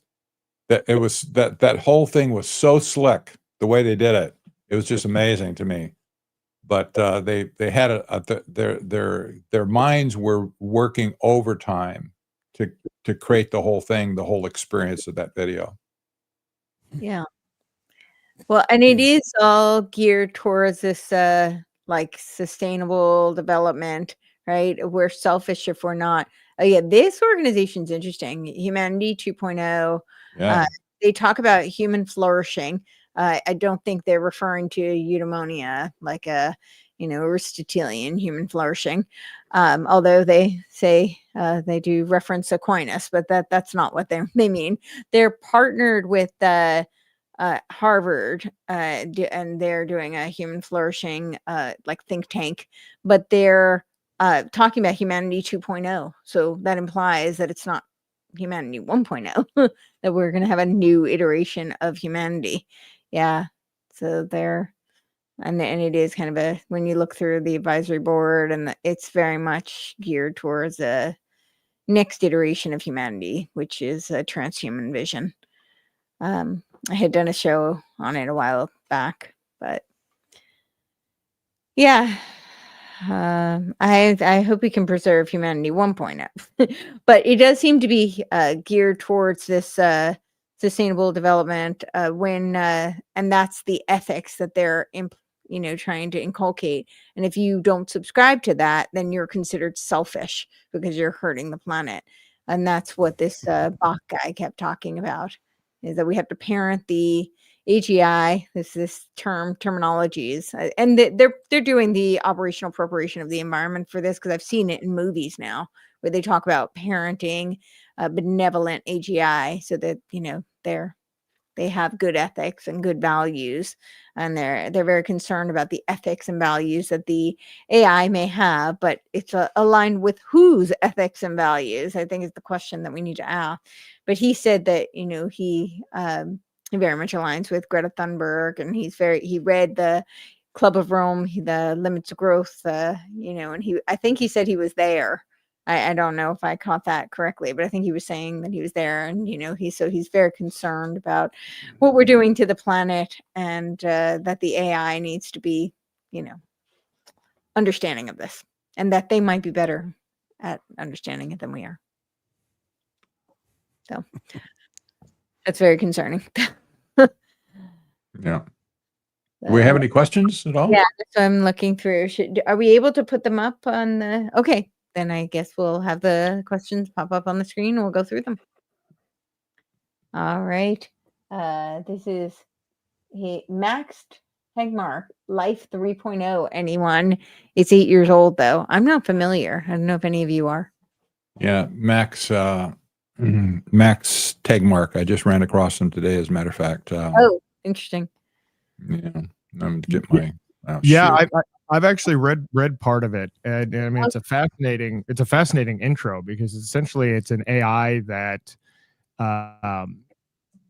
it figures out how to basically make money in the entertainment industry, how to create its own movies and then market the movies, and then it starts to amass more wealth, and then it keeps on kind of self-organizing and evolving. Like I said, I didn't read the whole book. It was kind of interesting, though, because the book is 8 years old, and if you actually look at that first chapter, that first section, that's kind of happening in many ways. So, but I probably should have finished it before commenting on maybe you don't want to pollute your mind. Yeah, exactly. This Tegmark is a Swedish American physicist, machine learning researcher, and author. He's best known for his book Life 3.0. However, Tegmark is a professor at MIT and the president of the Future of Life, whatever society. yeah. This guy's a bigwig for sure, and he's been around for a long time. This would put him about 67 years old, I think, at this point. So he's an old timer, so to speak. He grew up with the industry. So like Nick Land. Yes. Well, yeah. Except Nick Land never went to MIT. No. Sorry, Land. He started the CCRU at Warwick University instead. Yes, I know. Yeah. What do you think? He has been an advocate for AI safety, and so he started this thing called the Future of Life Institute, Tegmark. Yeah. Yes, when you had said, Pat, when you sent it to me, I looked that up today, and yeah, but that always concerns me, these people who are talking about AI safety, because it means they want to steer the AI. That's right. Exactly. Got it. Yes, indeed. Yeah. It's like Tristan, right? That he talks about his concerns all the time too, but it's the same narrative. Tristan Harris, you're talking about. Yes, that's right. Tristan Harris, yeah. Yeah. All right. So he will correct us if we ever see him in person. Tristan. I want to call him Tristan. That's the way you pronounce that. Oh, no. It's Tristan. Oh, excuse me. My bad. I apologize. Tristan. I know, with your nose in the air. Tristan. And my pinky up. Yes, Tristan. I remind people that the same, I did that article comparing Nick Land's Homo autocatalyticus to David Temple's Homo amor. Now, David Temple, in some ways, I actually think is more insidious because it's so deceptive. They explicitly say they're against techno-feudalism, they're against transhumanism. However, all their solutions are transhumanism and technocracy. Those are their solutions. So it's just they want to steer it, and they want to make sure that it's benevolent, which means, inculcated with their ethics. So Yeah, Zach Stein is a member of the Club of Rome. He was inducted last year in 2024, and he's 1/3 of David Temple. I like Maddie's question here.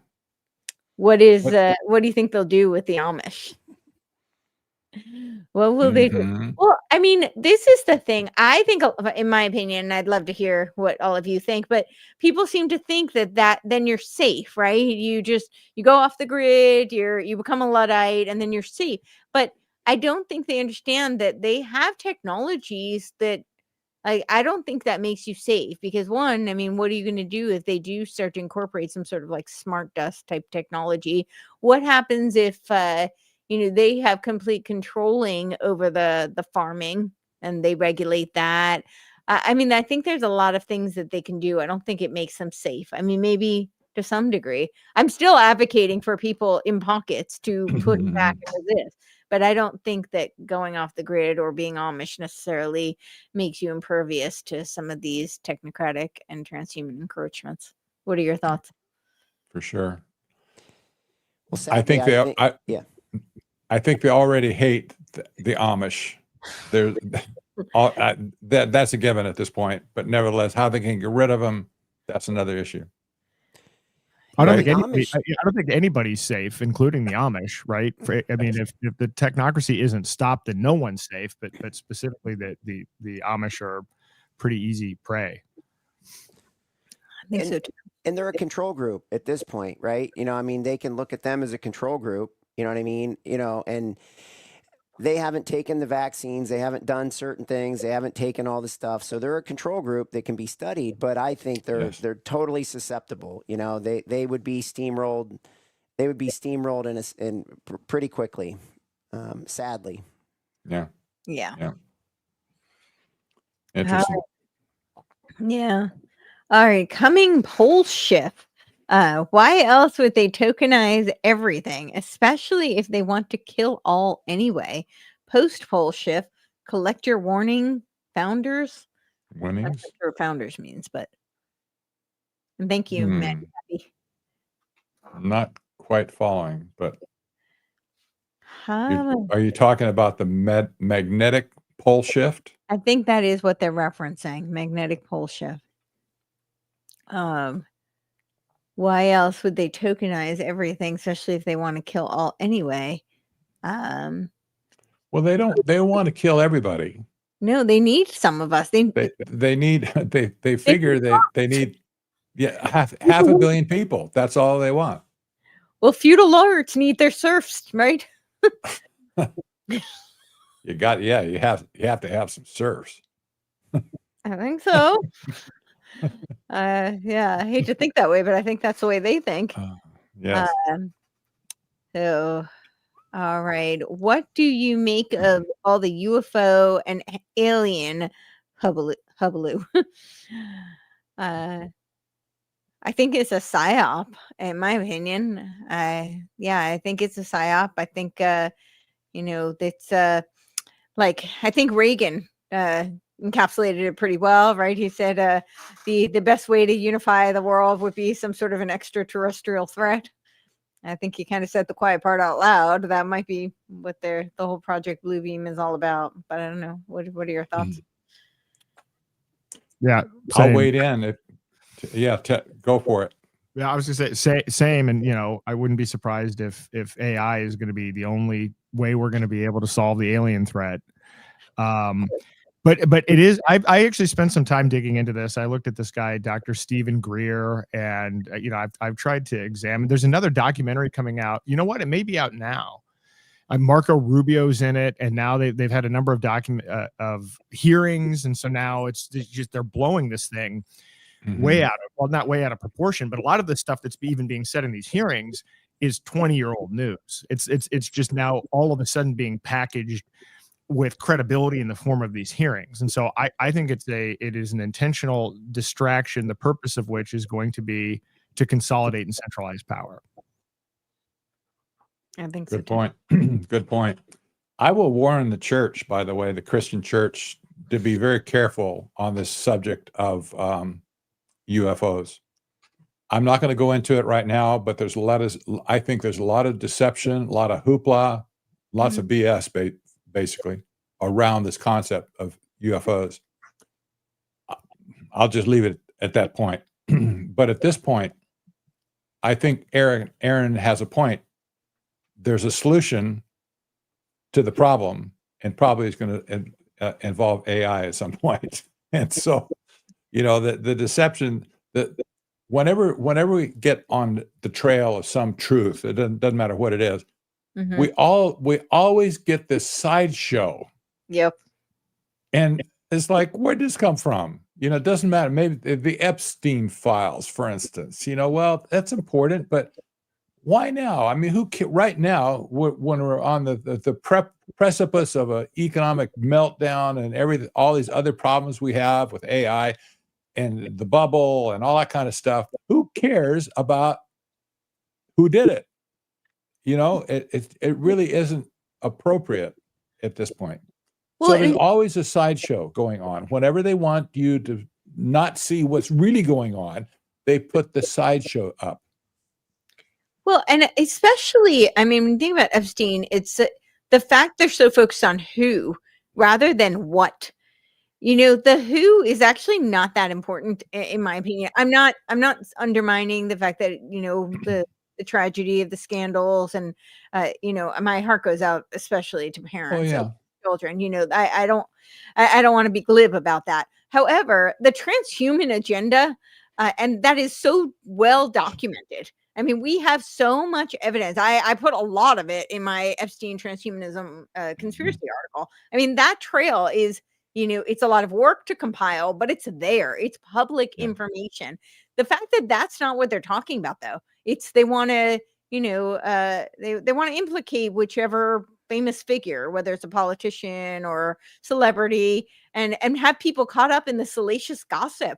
That is not productive, in my opinion, at all. Now, if they wanted to talk about the real story, which is the potential extinction of humanity, I mean, that would be a very different conversation. I do think that's an important conversation, but that's not what they're discussing at all. And it just becomes fodder for gossip, essentially. I think it is a total sideshow. So. Yeah, they're overlooking his involvement in genetics. They're overlooking his involvement in the hijacking of Bitcoin. They're overlooking all of these tentacles in all of these systems.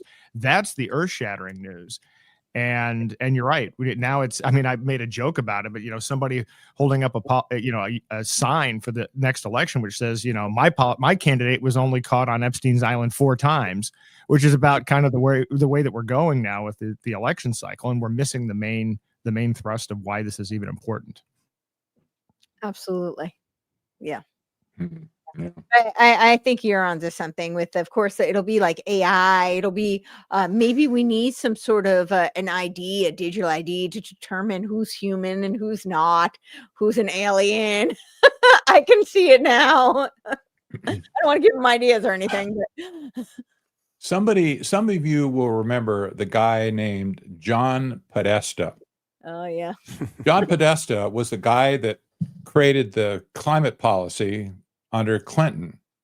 He also served in Obama. He's been kicking around forever. He's also a member of the Trilateral Commission. That's important as well. He was a big mucky muck, political, right? Right. All about strategy, all about climate change, global warming and stuff. He ran in the same circles of Al Gore.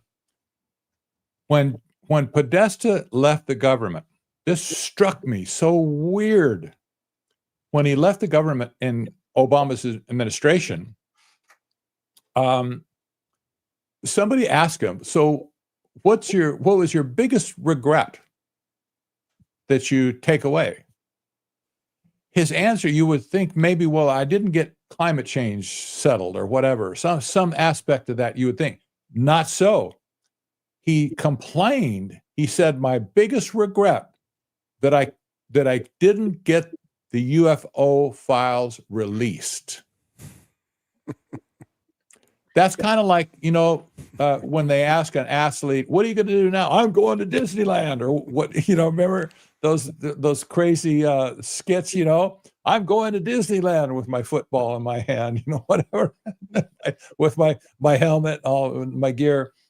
Well, this was what was on his mind when he left government, that he didn't get the release of all the UFO files. Unbelievable. That struck me so weird. This is a guy who's a Trilateral Commission member. He runs with the big fish always. But that's what he put out there. That tells me something right there.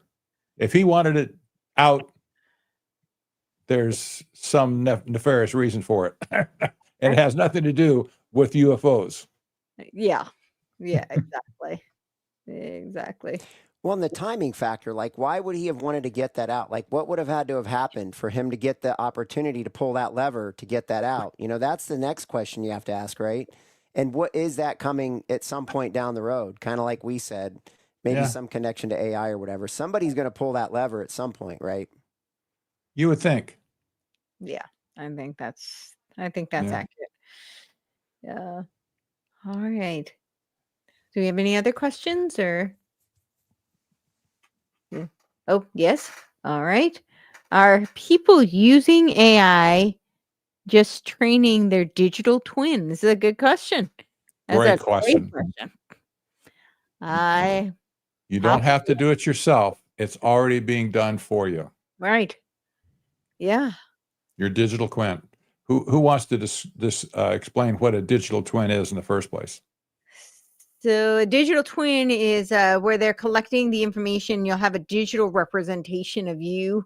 They're using it a lot in the medical industry right now, where they're taking, collecting your medical information, and then they will do experiments on the twin, running it through like an AI kind of an interface.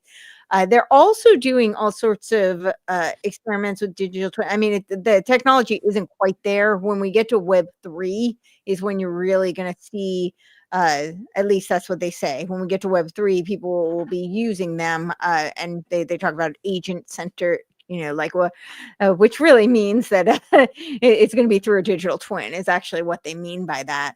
But they talk about like a hollow chain kind of technology.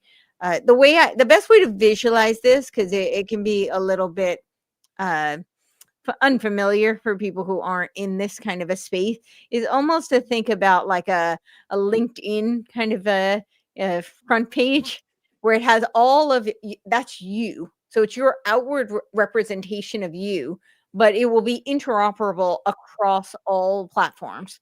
So they're saying that it's a solution to all the silos. So like you're siloed in this social media or that social media, and here's their solution to, of course they create the problem and they've got the solution for you. It'll be interoperable, but it'll be your online representation of you. But they are currently using it in the medical industry, which is very concerning because it's they're using that as a means of diagnostics and treatment plans. So MABA, perhaps?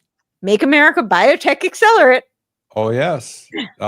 Secretary Kennedy wants everybody to have some device, medical device, collecting information real time. Yes. All Americans, he said. Okay. Now, digital twins are not limited to a person. There's a whole industry. So you have companies like GE and others where they're actually creating digital twins of here's our plant, here's our manufacturing environment. So it's essentially a way to try to digitally essentially clone something and then simulate its response, whether it's a human being or an industry or whatever it happens to be. Now, I don't think that concept doesn't have to be a bad concept. It's kind of like I've mentioned, I've taken my own, genetic information and loaded it up and am using it to try to, figure out how to improve my own health and stay on top of things. The problem with it is that these things are all being integrated and the data is being shared, and there are systems that are being designed that are controlled from the top down. And this is where Operation Stargate and what Palantir Health is doing, this is actively happening right now and being pushed by the administration, and you will not have a choice in it. This is your digital twin becomes the control system and the means by which technocrats can control you. And that is horrifying. And that's, by the way, the default case. So if you look at all of these companies and what they're doing for digital twins, they're all integrated and controlled through a central point. Well, it You also. have Oh, sorry. Go on. well, you have digital twins for people, for buildings, for factories, and cities as well. Yes. They're working on digital twins for a whole city, where all the sensors in society, including the people, will make a model where they can test traffic flows and movement of things and test the environment, all that kind of stuff. This is a big technology. It's going to sweep the world, but it brings up the subject of what's data in the first place. Why was all of this focused on data in the first place? There's a quality of data that people don't want to talk. Lay people can't get it mostly, but even the nerds don't talk about it too much. There's a property of data to where if you just collect data like numbers or your thermometer reading, whatever, you write something down that just sits on a piece of paper. There's nothing to it. It's information perhaps, but it doesn't do anything. Just collecting data by itself means nothing. You can have a hard disk full of data, and all the PDFs that the United Nations ever put on it, and if it's all on your hard disk and it's sitting over here on the side of the desk, it means nothing to anybody. The quality of data that makes data valuable to people and what they can do with it. So there's an axiom that I use, and I think it explains pretty well what's going on. When data is collected from an object, the only use for that data is to turn it around and take control of the object from which it was collected in the first place. That makes sense? Yeah. So the purpose of any digital twin operation is not for analytical purposes. It's to turn the data around to control you or whatever the object of the data was first collected from in the first place. It was to control the object of the data collection. Yeah. And it doesn't matter what it is. This is the truism. It could be a building. It could be a city. It could be traffic flows. It could be a person, or maybe a group of people as well. Yeah. It's really concerning, though, because I agree, Aaron, it doesn't have to be a negative implication, but what they're doing with it, they explicitly call digital twins the intelligent being within the holonic structure. So for those who aren't familiar with holons, this was Arthur Koestler, Ghost in the Machine. Yes. Yeah. So but that's how they're envisioning, especially, this is why I say it becomes especially relevant when we get to Web3, because with the Web3 structure, they do talk about it as a fractalized kind of a system where you have these holons. So it says, these parts as part of the larger interconnected whole, right? So they keep saying how everything's decentralized, but there's no possibility for it to be decentralized in this kind of a infrastructure. It has to be centralized. It has to be all interoperable and interconnected.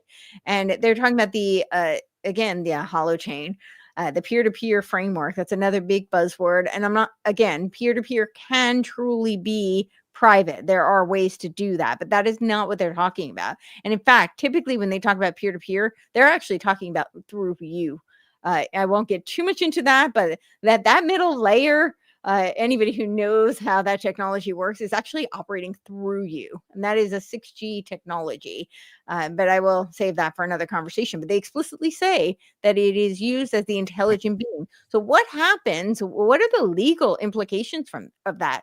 Let's say they can program your digital twin or the digital twin of some sort of asset or a company, and the digital twin does something. Who's responsible for that? Because they're talking about a world that's now everything's become part of this online infrastructure. And again, we're blurring the real world, the physical domain, with the virtual world. It has very significant ramifications. It really does. And when you consider this business of necromancy, Uh-huh. when you expire, your digital twin lives on, right? So you have instant access to your digital twin to make decisions for you in your absence. You can talk to your family, you can talk to whatever, you can, buy stuff, do stuff on the internet, I suppose, if you have that agentic control system at your disposal. Yeah, there's lots of problems here.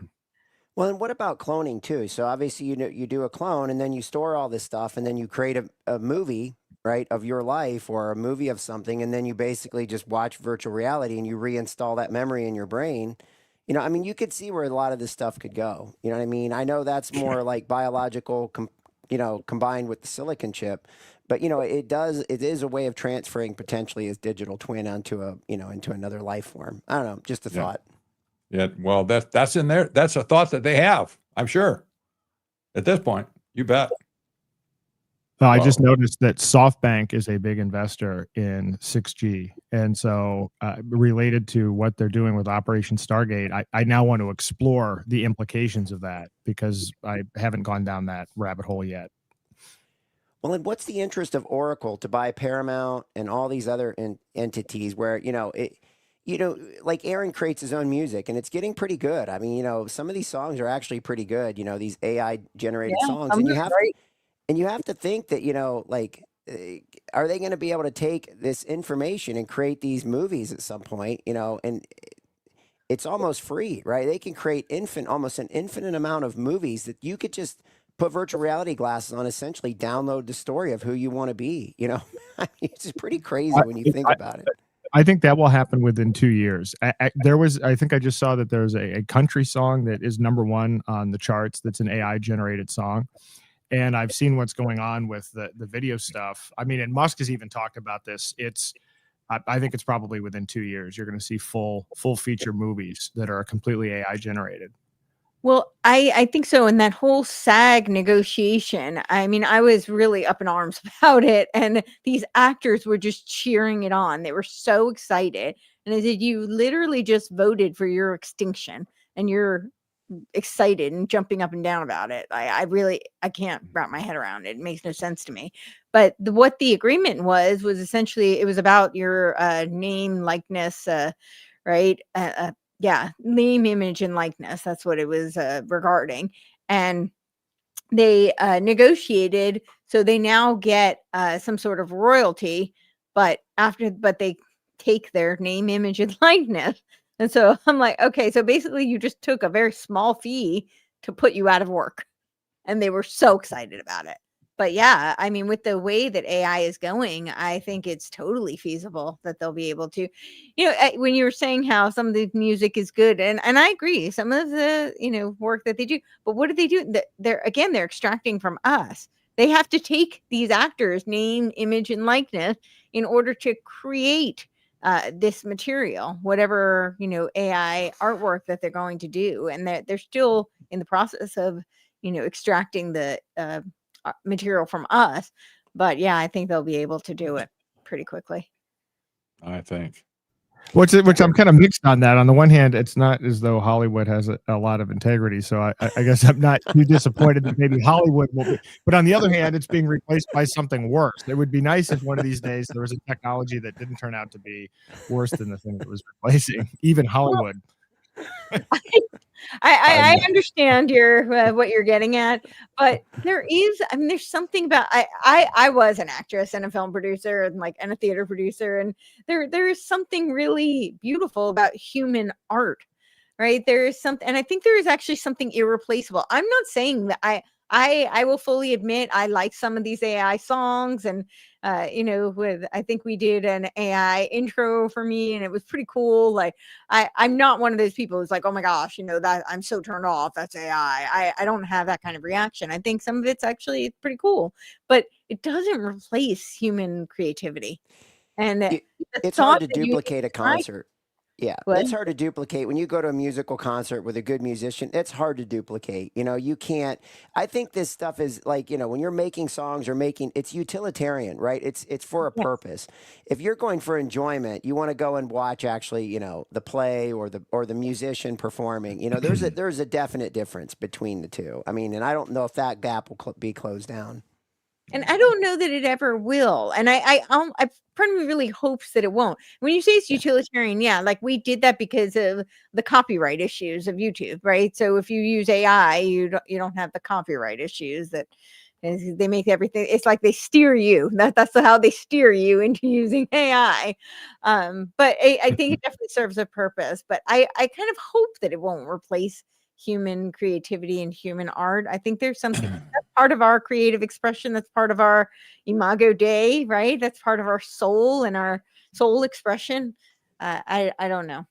It isn't it interesting though that they want to put us all out of work because of AI, and they say, "Oh, you'll have lots of time to be creative." Really? As they replace our creativity. Yeah. I know. Give me a break. This underscores how what a crock this whole thing is. When they sell stuff to us on this basis, they say abundance, abundant. Everything's going to be abundant when we get through what's whatever the Great Reset. Everything's going to be wonderful. You'll have life in abundance. You can be creative. You can be expressive. Give me a break. If AI is going to take all of our jobs away in the first place, it's going to drive us into the ground, literally. Well, Well, part of what makes people so good at something is the struggle, right? I mean, you usually don't Oh you yeah. don't really make anything when everything's going your way. It's when you're, down and you're on your heels or you're on your knees. That's when you create things, and then you get the desire, you know what I mean, to do it. And Yeah. I just don't know if you're going to get the desire if, they're throwing universal basic income at you. Maybe some stuff might be, but I just don't know if you're going to get the same intensity of creativity. You'll get some creativity. I just don't know if it will be as intense as as the human condition delivers. Well, I look at it this way: it's going to be it'll be like painting by the numbers. Remember that old? you pick the number of the paint, and then you go paint that outline, and you call it art. yeah, it becomes mechanistic. It's not. I think that it is different. When we talk about the suffering, I actually wrote a paper in high school on this about the turn of the century, and what a difficult time that was. But the art that came out of that, because I think it was a way for people to cope and for people to try and make sense and find some sort of meaning in the suffering, and that is what humans do. And I think it's a beautiful thing that humans do. And if you think about like what would humans still create, I think we would. I think that we're wired for creativity. But if you look at history, think about like a brutalist architecture, which I think was a psyop actually. But it's the impact that it had, right? It makes everything feel dark and kind of angry, and it suppresses the creativity wired towards beauty. And I think art is a lot of an expression of beauty, right? The good, the beautiful, the good, the true, the beautiful. And if we're surrounded by AI, which it takes that element out. I mean, it's not something, brutalist architecture. Like It's MC something Escher that just type of happens. stuff.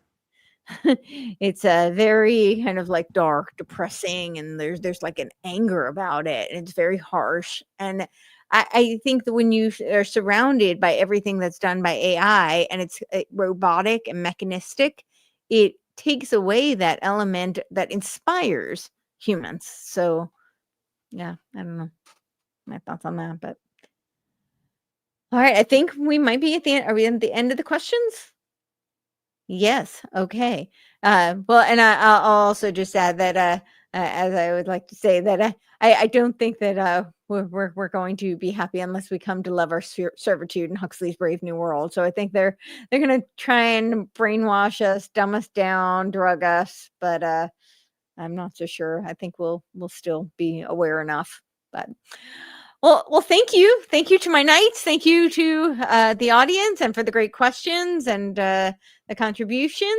And I'll let everybody close out. And any closing words, and of course, tell everybody where they can find you individually, because you're all doing great work individually. Let's see. We'll start with you, Craig. Where can we find you? And you can find me. I do a show in the mornings, 8 a.m. East Coast time, World HD. You can find it on Rumble, X, so forth. At Real World HD is another way to find it. And I think one of the things I just wanted to say is, that we the people always have the power. We always have, whether we storm the castle or we don't need to storm the castle.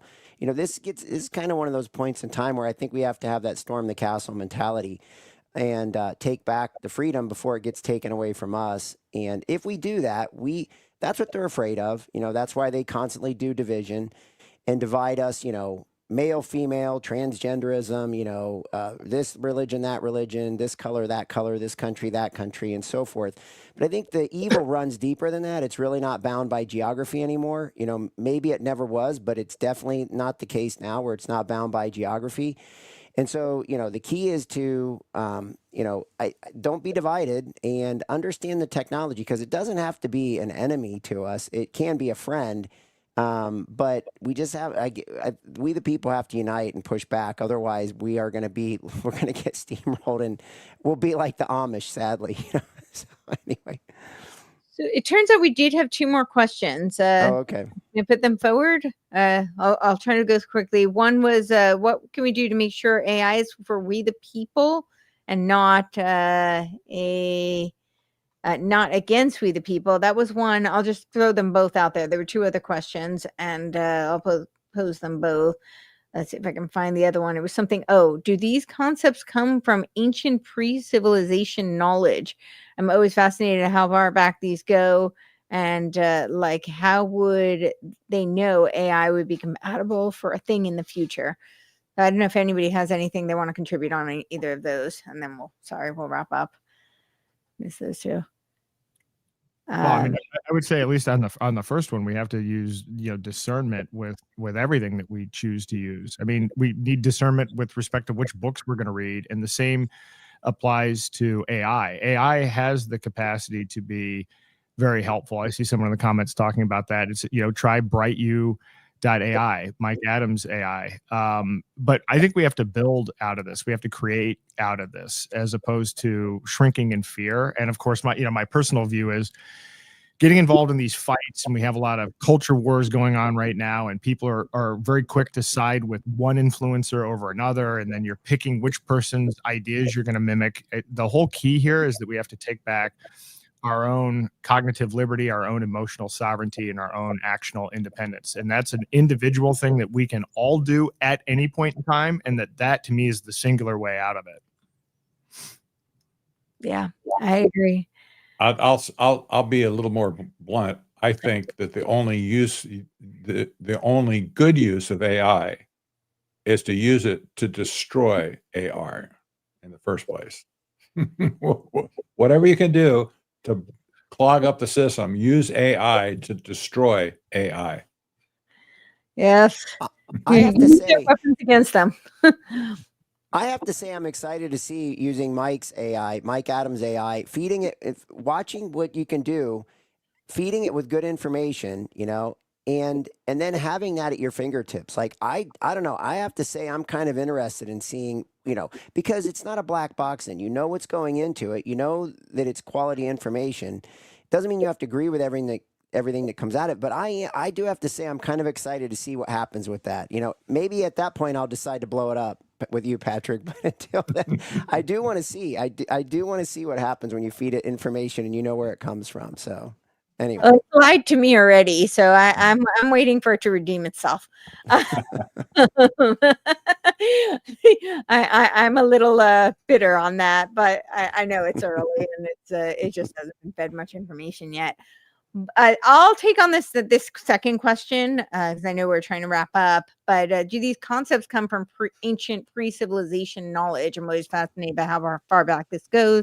Like, how would they know AI would be capable of thing? I don't know if they knew AI. I'm not sure people predicted AI. But when you read, the ancients, Plato talked about techne. Right. So it's technology and how it would be used. You talked about the philosopher kings, which is essentially creating like a scientific dictatorship. So while the technology, they may not have known the specificities of the technology, certainly going back a century, they definitely did predict it. I mean, you look at Lord Birkenhead on the cover of Cosmo, and he had all those predictions in that article. I had a copy of it when I was in high school. I wish I'd saved it. I had no idea I'd be doing this kind of thing now. And that it would be useful to hold up my copy that I had. But he made all sorts of predictions about what we're experiencing now. Certainly H.G. Wells, Bertrand Russell. So that's a century ago. That's not the ancients, but they were very clear about this type of technocracy that we're experiencing now, or that we're moving into now. But the ancient pre-civilizations, I think certainly Plato, and I think the ancient mystery schools were, the Pythagorean was essentially a cult, and they were alluding to these types of concepts. They just didn't have the technology to say explicitly AI. But I agree. Yeah. all right, Aaron, you want to close out with anything and tell everybody where they can find you? Sure. I would just, I think as I already said, I think we can take back our free will, and taking individual action is the way out. You can reach me at daylightfreedom.org. And I also do a podcast on Mondays and Thursdays at 6 p.m. called The Aaron Day Show, and often have members of this panel on. So it's, I'd say it's half technocracy and half promoting different solutions and parallel systems. Awesome. Great. And Patrick? Absolutely. Let me encourage everybody to buy our book for one. This is the time to take action. You can get the book on technocracy.news, of course. You can also get it on Amazon for quick delivery at this point. I still don't have a stock of books because apparently I feel like we're having some pressure from Amazon. They just don't want to send me the books personally. I don't know why. Well, I can figure why, but otherwise you can buy the book for overnight delivery on Amazon.com, and you'll get it. Actually, I tried it a few days ago. Yeah, it came on time, but they won't send my bulk order to me. So if you want to get it really fast, go to Amazon or go to books.by/Patrick Wood. This is a new service that I'm trying, and they can deliver anywhere in the world, just like Amazon, and they can do it very inexpensively, only $5. Whereas if it's a Canadian, even if they order a book from me, it's the postage is more than the book, and you have to go through all these hoops to get it into Canada. Crazy stuff. So I'm just telling people now, if you want to avoid that all that cost, go to books.by and get it there, and you'll get it in a few days, not necessarily overnight, but you'll get it quickly. So on Amazon, you'll find there's 6 reviews, maybe 6. Well, there's definitely 6, maybe more, but all 5-star reviews so far. That tells me something. People are resonating with this concept of the final betrayal. So get with it. Get books for Christmas. Get books to hand out to people. I'm impressed by the way that we have so many orders in the last 2 weeks since the release of the book. People are buying multiple books already. They haven't seen the book at all in their hands, but they're buying 2 books, 5 books, 10 books. I've never seen this before. So people are getting ready to make a campaign out of this. That's a wonderful thing. Oh, I see. There's another review now. We got seven reviews now. How about that? Yeah. So I know there you are. That this the they say in England the proof is in the eating of the pudding. Yeah, absolutely. And you said already technocracy.news where they can find Yes, you. absolutely. Awesome. When I have books, I'll sign it. The ones that I can. Of course, Courtenay can't sign it because she's not here with me. But and I'm not going to send them to her to be signed and then send them on. We can't be shipping our books all over the country for a signature. But when I get a book in my hand, I always sign it for people and say a little prayer over it as the book goes out in the mail. Yes. I think I think it was Harry who said that he actually read it, and he said if it weren't for, I can't find the exact I think I'd have to scroll up too far, but he said something to the effect that if he hadn't been following our work and had read the book, that he wouldn't know as much as what's going on now. So he really enjoyed it. Excellent. Yes. Excellent. Signal before silence, and thanks team. Thank you, Harry. Yes. Yeah, and I'm Courtenay Turner. You can find me at CourtenayTurner.com. I spell my name like Courtenay, COURTENAY, so if you don't spell it correctly, you won't find me. And then of course my Substack is CourtenayTurner.substack.com, and this article is now up. So if you want to learn more about what they're doing with the machine consciousness, his history was actually quite interesting, and the whole origins of complexity science and Santa Fe Institute is tied actually to intelligence. I mean, I don't harp on that too much. It's if people want to investigate, all the links are there, and it's tied to like Rand and to the military industrial complex. It's kind of fascinating, and definitely they are laying some groundwork for some technocratic infrastructure. So yeah, well, thank you, Knights, and thank you everyone for watching and listening. And I think next time we don't have the date yet, but it'll be about a month. We'll get the date up and out to everyone as soon as we can. But we are going to talk about technocracy and food, and we do know how they are going after the farmers. So that will definitely be a very important discussion. Indeed. Great. Thank you. Thank you. Bye. God bless. God bless. All right.